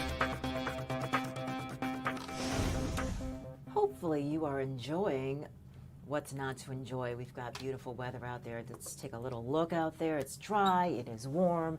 This is what we have been waiting for. Great night to take in a match. This is what's happening today, FIFA World Cup. Argentina versus Egypt, that was this morning, and then Switzerland versus Colombia, that is happening at 3 p.m. today, and it is in progress right now. So you have two screens, right? You've got us on Fox Local, and you're also watching the FIFA World Cup. If you are on the move and you want to take Fox Local with you, join us at the Nomad World Pub or Red Lion Pub, Three Lions Pub, taking some football, Champions Pub, or the Highbury Pub, or Potawatomi Sportsbook. All that is going on this afternoon as more FIFA rolls on. Also want to give you a preview of what is happening tomorrow. The Vice President is coming to Milwaukee. That's Vice President J.D. Vance. He has plans to speak, and here's a little history of a little bit of why this is so special. It's always special when a Vice President stops by, but the Vice President was last in Wisconsin back in 2026. He was in Plover. Before that, he was in La Crosse in August of 2025. So it's pretty special that he is going to be here in Milwaukee. He hasn't been here since the 2024 campaign. He is going to be speaking about the administration's crackdown on fraud. And we spoke with Professor Emeritus Mordecai Lee about just, this is a dual purpose event. He is here on official business for the administration, but he's also going to be doing a little bit of fundraising for the Republican National Party. So we, of course, will have you covered when the Vice President touches down in Wisconsin tomorrow. We're also keeping an eye on this fire. We're getting a better view there. Christina Van Zels just joined us just moments ago. Let me take this. Looks like a duplex fire there, and you can see extensive damage to a half of that. Let's go, Christina. I still have you with me. Christina, thanks for making that move. Yes. A lot of damage we're seeing. Yeah, Kim, so these were the firefighters. I could see through the trees on the roof, but I'm happy we moved to be able to show you this backside of, like you said, it appears to be a duplex here. Several firefighters are on the roof there. I'm counting at least 10. You can see some of them climbing through that second floor as well on the left side of your screen.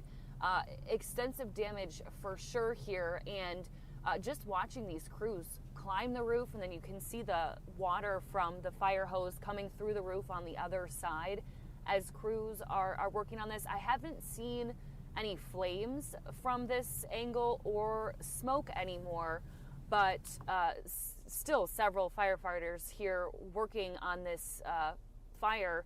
I don't see damage to the lower half of the structure, just the top half, the roof there, and the room that you can, I don't know if you can see it through the lens here, but there are firefighters in that dark spot on the I can see a little bit of a reflection on their gear.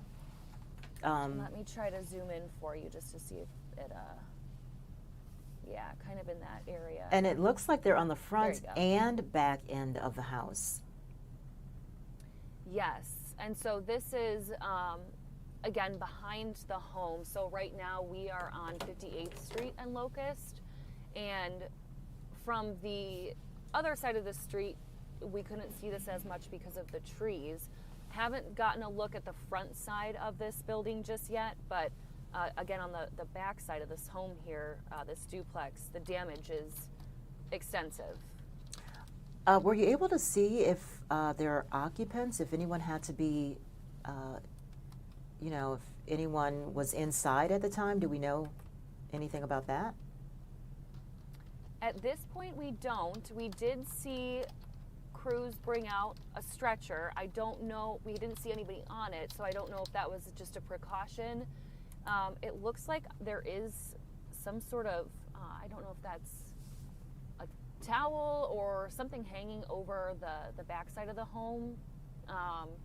Kim, you can also see a ladder actually on the right side there going up to the front of the home. So we're gonna stay here for now, but maybe if we get a different angle, I would assume crews are also on the front side of this duplex as well. But in terms of occupants, that's not clear at this time. There are a lot of people standing out watching firefighters work this scene. Another thing that I've noticed is they are not harnessed into anything as they work on the roof. So you can see them being careful as they climb up there on the side, and it appears like they are taking off the shingles parts of the roof there. Yeah. We're going to make the switch here on the Wisconsin Live Desk, but I want to leave everyone with this. It was just yesterday that the mayor announced that this neighborhood, the Uptown neighborhood, has been adopted by the city for the next 12 weeks. The city is focusing efforts on the Uptown neighborhood to improve safety, resident engagement, to deal with landlord issues. And so, you know, the commitment is that every single or nearly every department for the city is going to be involved with residents and businesses. So we're talking about neighborhood services, sanitation, streets, just so many agencies, departments are going to be focused on this neighborhood. And now we have a fire the next day that has done a lot of damage to this home. And we know whenever there is a fire in a neighborhood, it is devastating for not just the people who live there, but also for the neighborhood, because there is that potential for this to become a brown spot in the neighborhood. So we are going to leave you with this up for the next couple of minutes, and the next voice you hear will be that of Maddie Stoke.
Hey guys, Maddie Stelk here, taking you all the way to 4 o'clock. We're still following some breaking news right now as crews work to battle a house fire near 59th and Locust. Just for some reference here, this is just a couple blocks away from Deneen Park.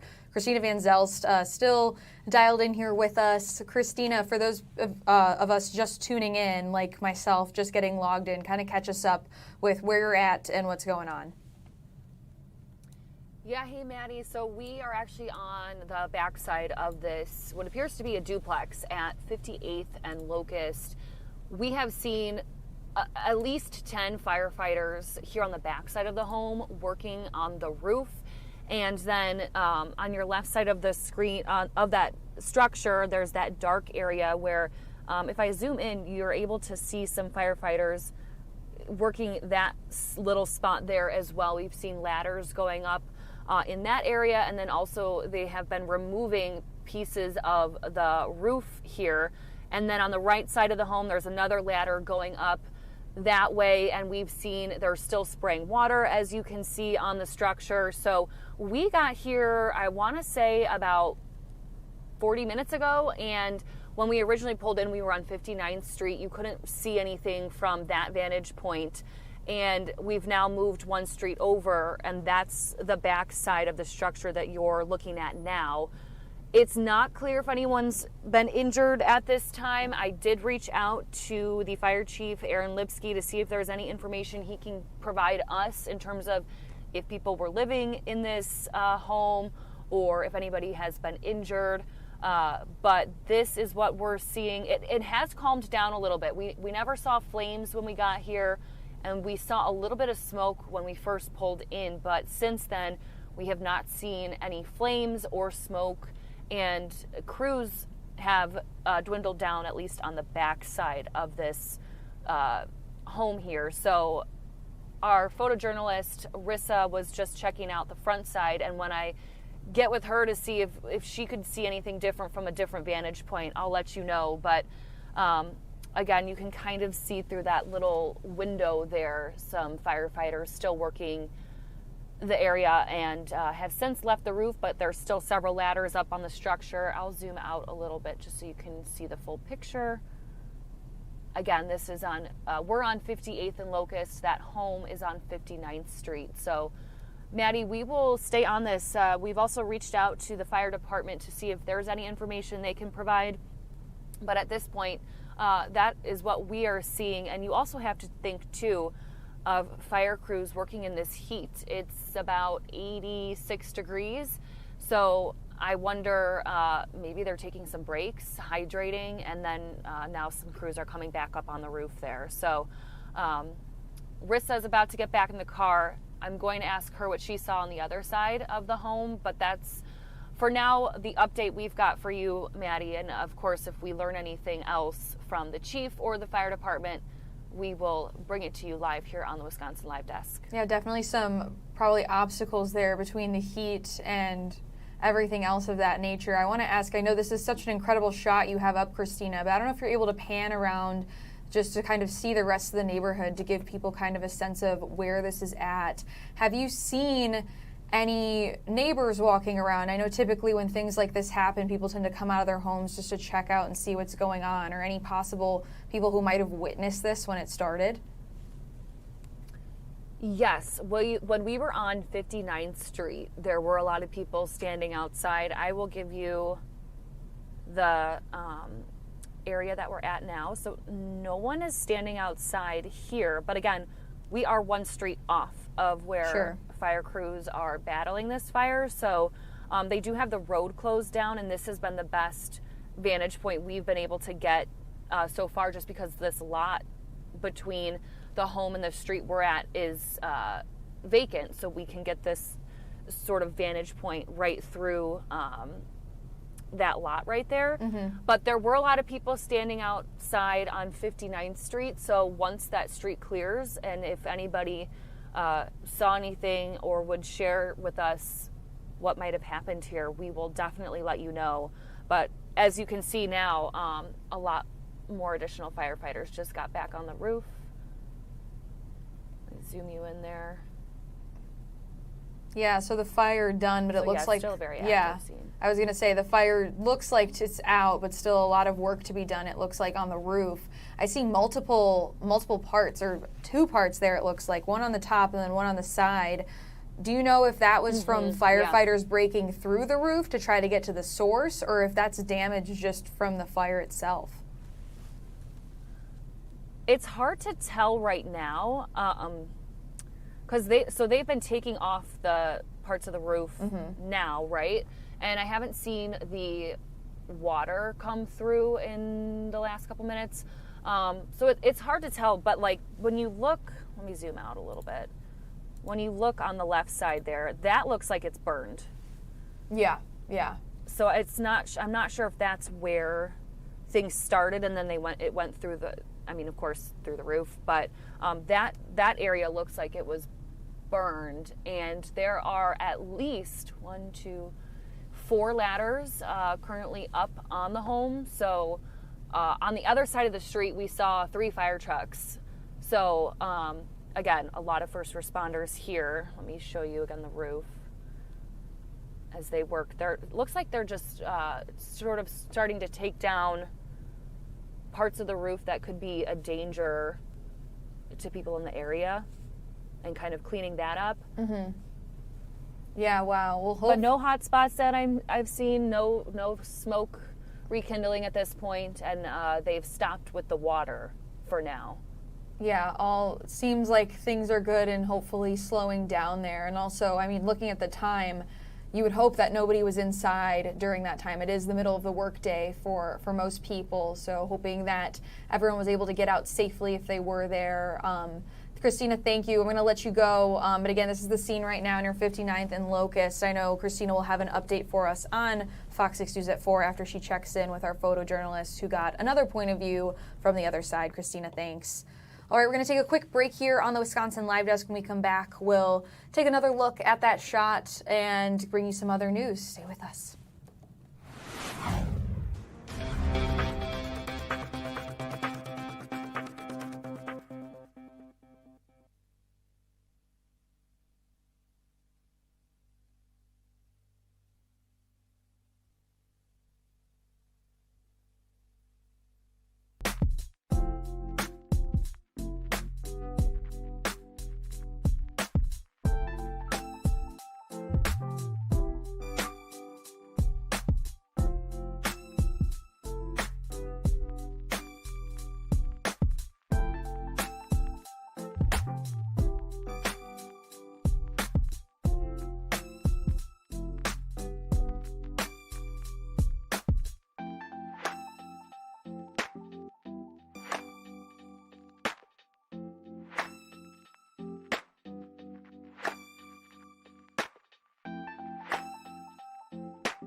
This is the Wisconsin Live Desk. I want to take you back out to this scene right now near 59th and Locust, where crews are battling what appears to be a fire at a duplex We have Christina Van Zelst and multiple crews on the scene actually right now with different perspectives. She's going to have a report on Fox 6 News at 4. We do have calls in to the Milwaukee Fire Department to see what exactly might have happened here. But just kind of just describe the shot that we saw a little bit earlier. It looks like fire crews broke in to the top of the roof right there and are trying to maybe excavate the source that could have caused the fire to make sure that it is safe to the public. Christina Van Zelst did tell us that the area is blocked off, so this is just some of the view. Christina actually just got us an update right now. This is from Milwaukee Fire Chief Aaron Lipsky saying that this was an attic fire at a home, no injuries, and the cause is not known at this time. So obviously an investigation underway here, but good to know that there were no injuries. Again, this is from Milwaukee Fire Chief Aaron Lipsky. Breaking news that we do know that this was an attic fire at a home.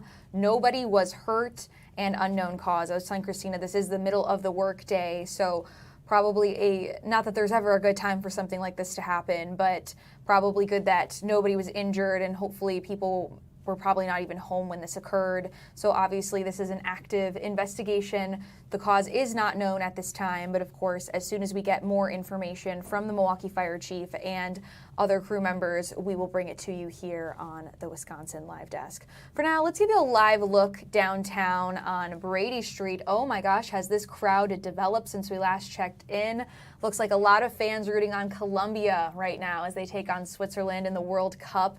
A lot of yellow here. What a great turnout and what a beautiful day to be watching. Let's bring in meteorologist Holly Baker right now. We could not ask for better weather today, Holly. Right. Today is actually a happy Holly forecast, Yes, Maddie. we love that. Lots of sunshine out there. Definitely gets me smiling in the mood. We're at 81 degrees right now as well. So that also explains why a lot of people are outside watching that game. Dew points are pretty low, 59 degrees with our dew point. So not as sticky as we've had in the past. And then winds are from the southeast. So we got a little bit of a breeze right now at about 9 miles per hour. And taking a look at those temperatures across the entire southeast Wisconsin, and what you're noticing here, not many changes from really the past hour or even before that. We've kind of been sitting still here at 81 in Milwaukee, 84 further out to the west in Madison and Watertown, in one area in the 70s, and that's Racine, not Sheboygan this time. Sheboygan isn't the coolest. It is Racine that they're at 78 degrees. We will stay in the 80s over the next couple of hours, and then overnight tonight, or later tonight I should even say, before we even get to the overnight hours, we're going to be dropping to the 70s. Still going to be a rather comfortable night for us, and warm too. It's going to be a warmer night for us ahead. So we do have some nice weather to really complete the day and start tomorrow. We look at our satellite and radar. We're nice and dry right now on our satellite and radar. That's across the entire state. We have a high pressure kind of keeping us on the drier side and providing us with those beautiful blue skies. But we do have more rain on the way, especially as we head into tomorrow afternoon and evening's forecast. So as we look ahead here on there at Sky Vision Plus, what you're going to notice is we're going to continue the day with the sunshine until the sun goes down. We're going to keep those skies nice and clear, and we're going to keep a smile on my face because it is a happy Holly forecast, guys. This is actually the perfect one. And the recipe for a happy Holly forecast, if you don't know, is nice temperatures plus beautiful sunshine equals a smile and just a happy day to kind of be out and about. But this is where it changes for our Wednesday's forecast. So Wednesday, the first half of the day is okay. Now, as we make it towards like the evening, this is when we start tracking all the madness again. So more of that rain and even some thunderstorms will be headed our way late Wednesday into Thursday. So some of this could even carry over into Thursday's forecast.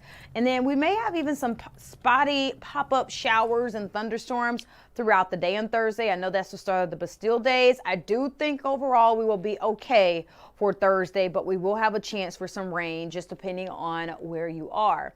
Now, as we head into Friday's forecast, Friday morning or at least overnight Thursday into early Friday, that's when we still have a chance for more of those spotty showers. Looking much better though for Friday, as we are going to dry up with more sunshine in the forecast, keeping that sunshine for the weekend. We do have late breezes over the weekend as well. Temperatures in the the 80s. And then as we head towards next week, oh, it gets toasty again. You see those 90s really start to come back, Maddie. That's starting on Sunday. It's going to be a true Sunday that day. I still would deem it a happy holly forecast, for the simple fact that we're going to be having that sunshine that's pretty much going to stick around. I mean, and the hot temperatures leads to going to the beach, and we have to soak up those beach days because fall will be here before we know it. So we've got to take advantage when it is outside, when it is hot outside, or just, you know, hot enough to kind of get a little bit of a dip in the pool or dip in the beach. I'm not ready for the F word just yet, Holly. Me neither. I do love it. I love fall, but I need to soak up my summer. I can't believe it's already July, but it looks like we have a perfect weekend ahead. Yes. So it should be good. Do you have any fun plans? Are you planning on getting out in the sun? I definitely have to get out a little more, Maddie. So I'll give you a rundown of my plans. I'm going to try to make it to the Bastille days, at least one of those days. Going to try to do that. I'm also going to try to get back down to Bradford Beach. I went for a walk. I went for like a 30-minute walk on the beach to kind of see what it was about. So many people out there when the last time I went. So I've got to go back. I've got to be more prepared. I'm going to have a towel, a beach chair. I'm going to bring a book and kind of just soak up some more of the sunshine. And then on top of that, I have, what else do I have planned to try to get into over the weekend? I think I'm going to try to explore a little more of Milwaukee, just in general, like the swan boats that are by the lake. Yes, I've done them. I want to do it. fun. Yes, I want to do it during the day though, because I don't know. I feel like creepy things come out at night, especially in the water. So I think we're going to try to do it during the day. I have so many summer outfits that I have to wear before summer is over. So I'm going to be outdoors doing some of everything before fall gets here. And we got a little bit of time though. We at least got about 2 more months. I think by September though, we can start to see a little more fall creep in, but we got a good solid 2 months to still enjoy. It is crazy because I feel like summer is going by so fast because we haven't seen this hot weather only in the past couple of weeks. I feel like a lot of June was pretty much like cold, rainy. The first half of it was like the first half of June was like iffy, and then May was like really, really dry, and then April was literally rained almost every day of the month in April. Yeah. So I do think that summer started off a little, but I think July, like towards the end of June into July, everything started to balance out right in time for Summerfest. I think once Summerfest came, that's when everything started to balance out and it felt like we were really in summer. Summerfest, I feel like, was the key. And then also, you brought up Bastille Days. I didn't even think about that. I know they do a Storm the Bastille. I believe it's a 5K on Thursday night. I see the chance of thunderstorms. Are they expected to affect that at all? I don't think so. I do feel that we're going to have a chance for some rain on Thursday. There is going to be a chance for thunderstorms. However, I don't believe it's going to be a total wipeout as far as, or washout. So I do think people are going to get to have their fair share of enjoying Storm the Bastille. But as we get closer to Thursday, we'll have better timing of when these showers and storms could even pop up. But again, pop up. They're going to kind of pop up just depending on where you are. You may see rain or a strong thunderstorm, and then some areas could be dry. We're just hoping at least around the Bastille area where they're having that event that it stays dry. Yeah, and if you are headed there or you have loved ones headed there, again, I always, shameless plug, FOX6 Storm Center app. It's going to tell you when the storms pop, and I know I get paid to say it, but it's true. It's so true. Yes. And let me tell you this, Maddie. I mean, I'm obviously a meteorologist here, so I kind of know what's going to be happening. But one day, it was like lightning's near your area. And I'm wait, what? Like, I mean, I'm a meteorologist, but I'm not detecting lightning 2 miles away. Sure. And I'm looking on the app, and it tells your exact location and what's going on in your location. So I definitely have to second that with Maddie. You do need to download that FOX6 Storm Center app because you could be literally anywhere in Southeast Wisconsin, and it'll definitely tell you what's going on. You'll pull up the radar. You have all of our forecasts. Like everything you need to know about the weather is going to be on that app. It'll become your best friend when you have a lot of outdoor plans too. Yeah, and I love it too because it not only gives you the notification, but it says it out loud. Sometimes it scares me because I'm like, oh, what is it? Who is that? But it's great because you don't even have to be on your phone, and you'll hear out loud like lightning detected here. Or I got one when I was driving and I was auxing on my car and it said like severe thunderstorm warning for your area, and I like knew to pull over when I otherwise wouldn't. So no matter where you are, it's true. Like, it'll always help you out. So definitely good thing to know. And also to check in here on Fox Local. Our weather experts are going to keep you well informed as things start to pop. So keep it here for over the next few days, but hopefully we won't be having to worry about too many storms before the weekend. Holly, thanks for joining us. We'll see you on Fox 6. Are you going on Fox 6 News at 4, or is that? No, Stephanie's going to be on at 4. I'll be on at 4 tomorrow, but Steph's going to be she's going to be coming up in a matter of about 3 minutes. So we get an exclusive Happy Holly forecast just for the Wisconsin Live Desk. Lucky us, but we'll see you back here tomorrow, Holly. Thanks for joining us. All right, we have about a minute, actually, Delaney just said. So we're actually going to take you back out to this scene right now. This is at 59th, I believe, and Locust, if I can remember correctly. Yes, I am correct. 59th and Locust right now. We just got it confirmed from Fire Chief Aaron Lipsky that this was an attic fire at a home. Nobody was injured, and the cause is not known at this time. Since Christina has gotten here just about an hour ago now, or maybe a little less than that, like about 30, 40 minutes, we've seen, when she got there originally, there was a lot of smoke. Firefighters were working to put that out. Looks like things have calmed down now as they are wrapping up here. We saw a lot more crews on the roof, but it looks like things are calming down. But some good news to leave you with: attic fire, no injuries, the cause is unknown. Christina Van Zelst will have your report coming up on Fox 6 News at 4, which will be happening with Ben and Kim right after this quick break. So keep it right here on Fox Local. Fox 6 News at 4 is next. Thanks for joining us.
With stories that matter to you, this is Fox 6 News at 4. Now at 4, a big mess on Mayfair Road. A car causes a big crash and ends up rolling over. Why police arrested the driver. Clark. So we're heading in the right direction, and we're committed to continue to work to produce good results. Not as bad as it looks after a violent weekend in Milwaukee. Why city leaders say perception may not be reality. But first, some breaking news. Milwaukee fire crews called out to a house near 59th and Locust. Christina Van Zelst, she's been on the scene. She's there live. All right, Christina, we're seeing your picture. What are you seeing out there? And we're working through some audio issues with Christina, but you can see that this is a house, appears to be involved on the top floor. Fire crews just moments ago on the Wisconsin Live Desk were on top of the home, the two-story home, attacking this from the outside.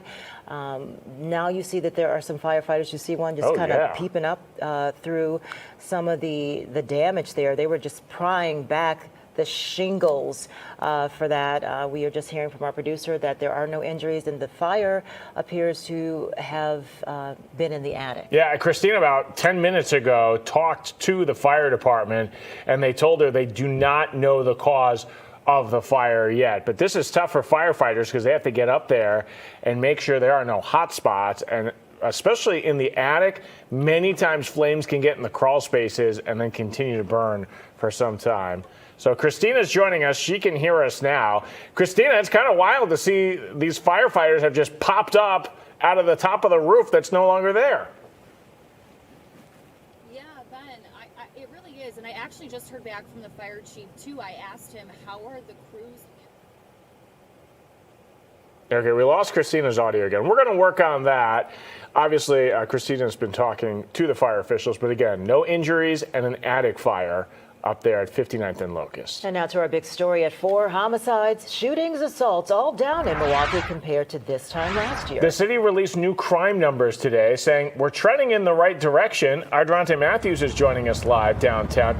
Durante, this is despite several videos going viral showing images of violence over the weekend. Yeah, it's like two sides of a coin here, Ben and Kim. So the numbers actually look good on paper. City leaders were proud to say both violence and property-related crimes are down now compared to this time last year. But Mayor Cavalier Johnson says the perception may make things look actually different. So, for example, Mayor Johnson says the majority of people actually behaved peacefully over this 4th of July weekend. But he says 2 incidents that sent 2 Milwaukee police officers to the hospital actually overshadowed this. Now, as we've all seen by now, on Sunday, 1 officer was hurt by fireworks that exploded in a parking lot on Brady Street in Cambridge. And just 2 hours after that, another officer was hit by a fleeing suspect's car, leading to an officer-involved shooting.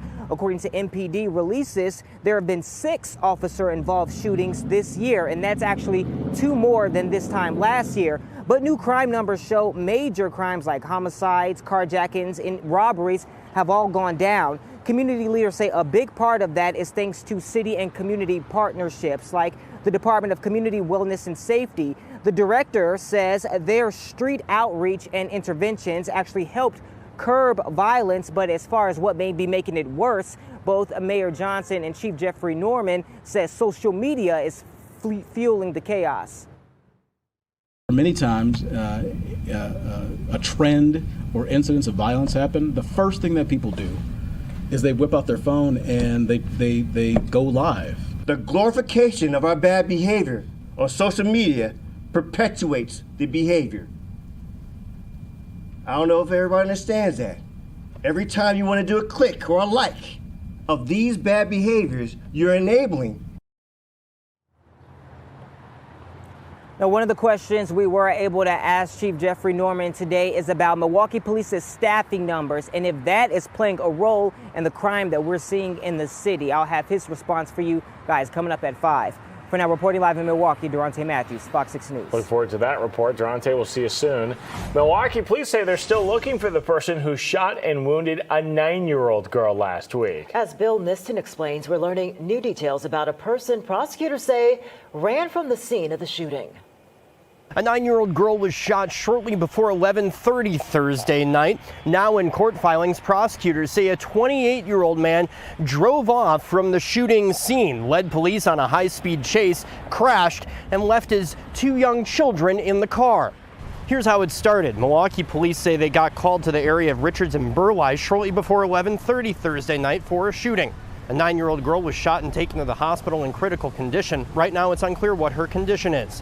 But as police were showing up, court filings say cops spotted a car quickly leaving the scene. Police tried to get the driver to stop. Court filings say the driver led police on a nearly 2-mile chase, reaching speeds upwards of 70 miles per hour before it crashed into a stop sign and later came to a stop. That's when filings say the driver ran off but was arrested. In the rear seat of the car, filings say police found the driver's 2 young children, a 9-year-old and 6-year-old. Fox 6 is not naming the man as it's unclear if he was connected to the shooting of the girl. Records show the man was on community supervision at the time, related to 3 separate felony convictions for firearm possession, robbery, and recklessly endangering safety related to a police chase. Police ask if you know something about the shooting of the girl to give them a call. In Milwaukee, Bill Miston, Fox 6 News. Well, thanks to Fox 6 viewers, another of Wisconsin's most wanted has been arrested just hours after profiling Stephen McGowan. He was arrested. U.S. Marshals say he was taken into custody yesterday based off someone watching Fox 6 and going, wait a second, I think I know that guy. It was a viewer tip. He was arrested on North 13th Street between McKinley and Juneau. McGowan's a convicted sex offender and went on the run after being charged after police say he tried meeting a 14-year-old special needs student he connected with on social media. Nearly 2 weeks after twin earthquakes devastated Venezuela, a community effort in Milwaukee is sending critical relief to survivors. Volunteers at Blessed Sacrament School are actively packing a truck with donated water, non-perishable food, and hygiene products. Organizers say the supply truck will head to the disaster zone as soon as it's fully loaded. An attempted traffic stop ends in a rollover crash and an arrest in Brookfield. And police say that officers tried to pull over a reckless driver near 124th and Capitol. The car sped off and police did not chase. The driver ended up crashing just moments later near Mayfair Road. Officers arrested the driver and found a stolen gun in the car. And a late-night head-on crash in Waukesha sends multiple people to the hospital and leaves one driver in cuffs. It happened on Grandview Boulevard near Gulf Road. Medical teams rushed everyone involved to the hospital with unspecified injuries. Waukesha police confirmed they arrested one of the drivers for OWI. A stolen car fire is now a homicide investigation in Milwaukee, and police, they're asking for your help tonight. Emergency crews, they were called to 21st Street in Townsend just before 10 o'clock last night, where they found a dead person inside a burning stolen vehicle. If you have any information about anything with this case, police are really looking for tips here, and you can submit an anonymous tip through Crime Stoppers. Tomorrow, Vice President J.D. Vance will be in Milwaukee. Mayor Cavalier Johnson has an invitation for the vice president. Come and talk with our elections officials. Across this country, certainly here in the city of Milwaukee, we take elections very seriously. We work to make sure that we adhere to the law. In doing that, we do that. It is meticulous attention to detail in our election administration. The mayor sent a letter to the vice president saying he just wanted to get ahead of any talk of how elections are run in the city. Vice President Vance will be here tomorrow with a speech on the administration's crackdown on fraud. The IndyCar weekend at the Milwaukee Mile is coming up next month.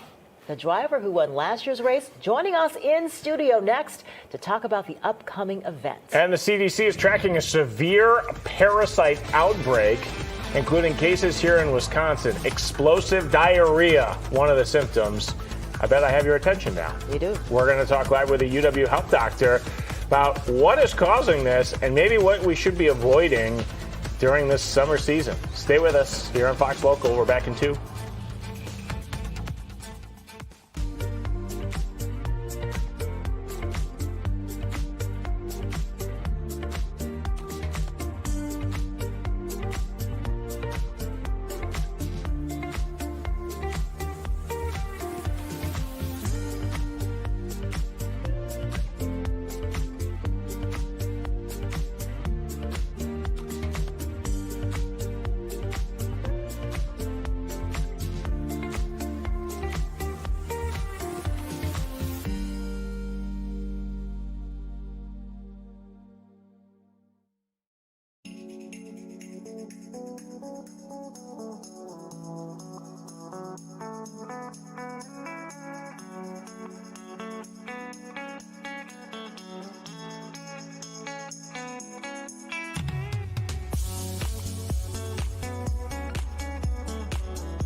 You're watching Fox 6 News with Ben Handelman and Kim Murphy.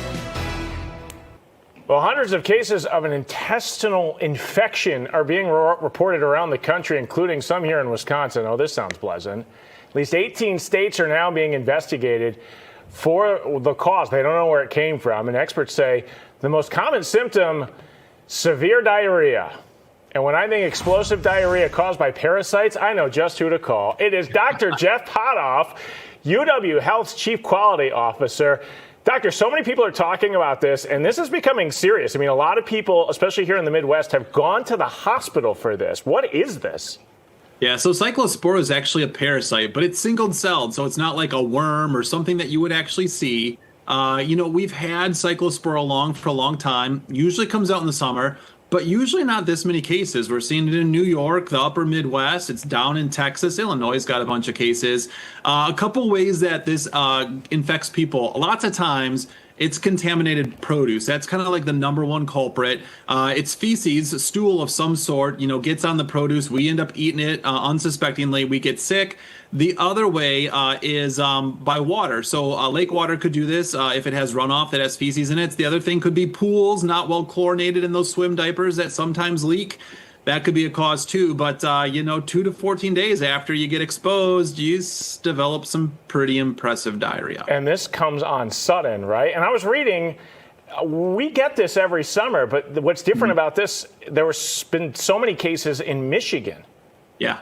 Yeah, Michigan seems to be a hotbed. New York had a bunch of cases in Texas. We do see it every summer, not so many cases as we are this summer. It does come on pretty quickly. And the other thing that is disappointing about this bug is, unlike a lot of our diarrheal illnesses that are gone in a day or two, this one has a reputation for sticking around, sometimes for more than a week. So you got to stay well hydrated. If you're not staying well hydrated, and this is really kicking your butt, if you go to a hospital, clinic, or something like that, we are able to test for this, and there is an antibiotic for it. Most people won't need that. Most people will recover in a couple of days just by staying hydrated. But something to be aware of because it's making the rounds right now. I did want to ask you about that because they do think the number of cases is a lot higher than what's being reported, because you don't usually pick up the phone and call your doctor with some of these symptoms. When do you know you need to go to the hospital, and do you need to tell your health department about these symptoms? Yeah, you can tell the health department if you go to the hospital and you're positive, they'll likely report to the health department a few things. So if you've got diarrhea, it's been going on for more than 2 or 3 days, you're feeling lightheaded, dizzy, having a hard time keeping things down, you check your pulse, you're over 110.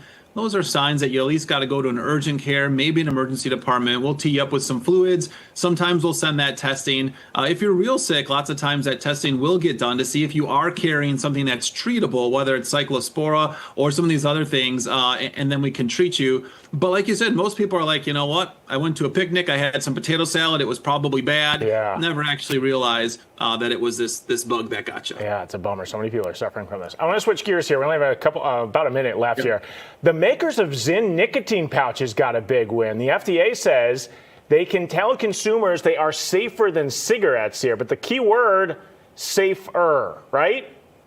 Yeah, just because it's safer doesn't mean it's safe, and that's where health professionals are not loving this thing. It helps these manufacturers market to children. Nicotine hasn't directly been linked to causing cancer. It could promote cancer, meaning if you get cancer otherwise, it could make it grow faster. Nicotine is very detrimental to pregnant women and young kids all up to the age of about 21 when neurodevelopment stops. This is not something we should be encouraging people to use. It's just not a great thing to get addicted to. So safer, but not safe. Dr. Jeff Potoff, so much good stuff. You make us once again rethink our summer barbecues, thinking twice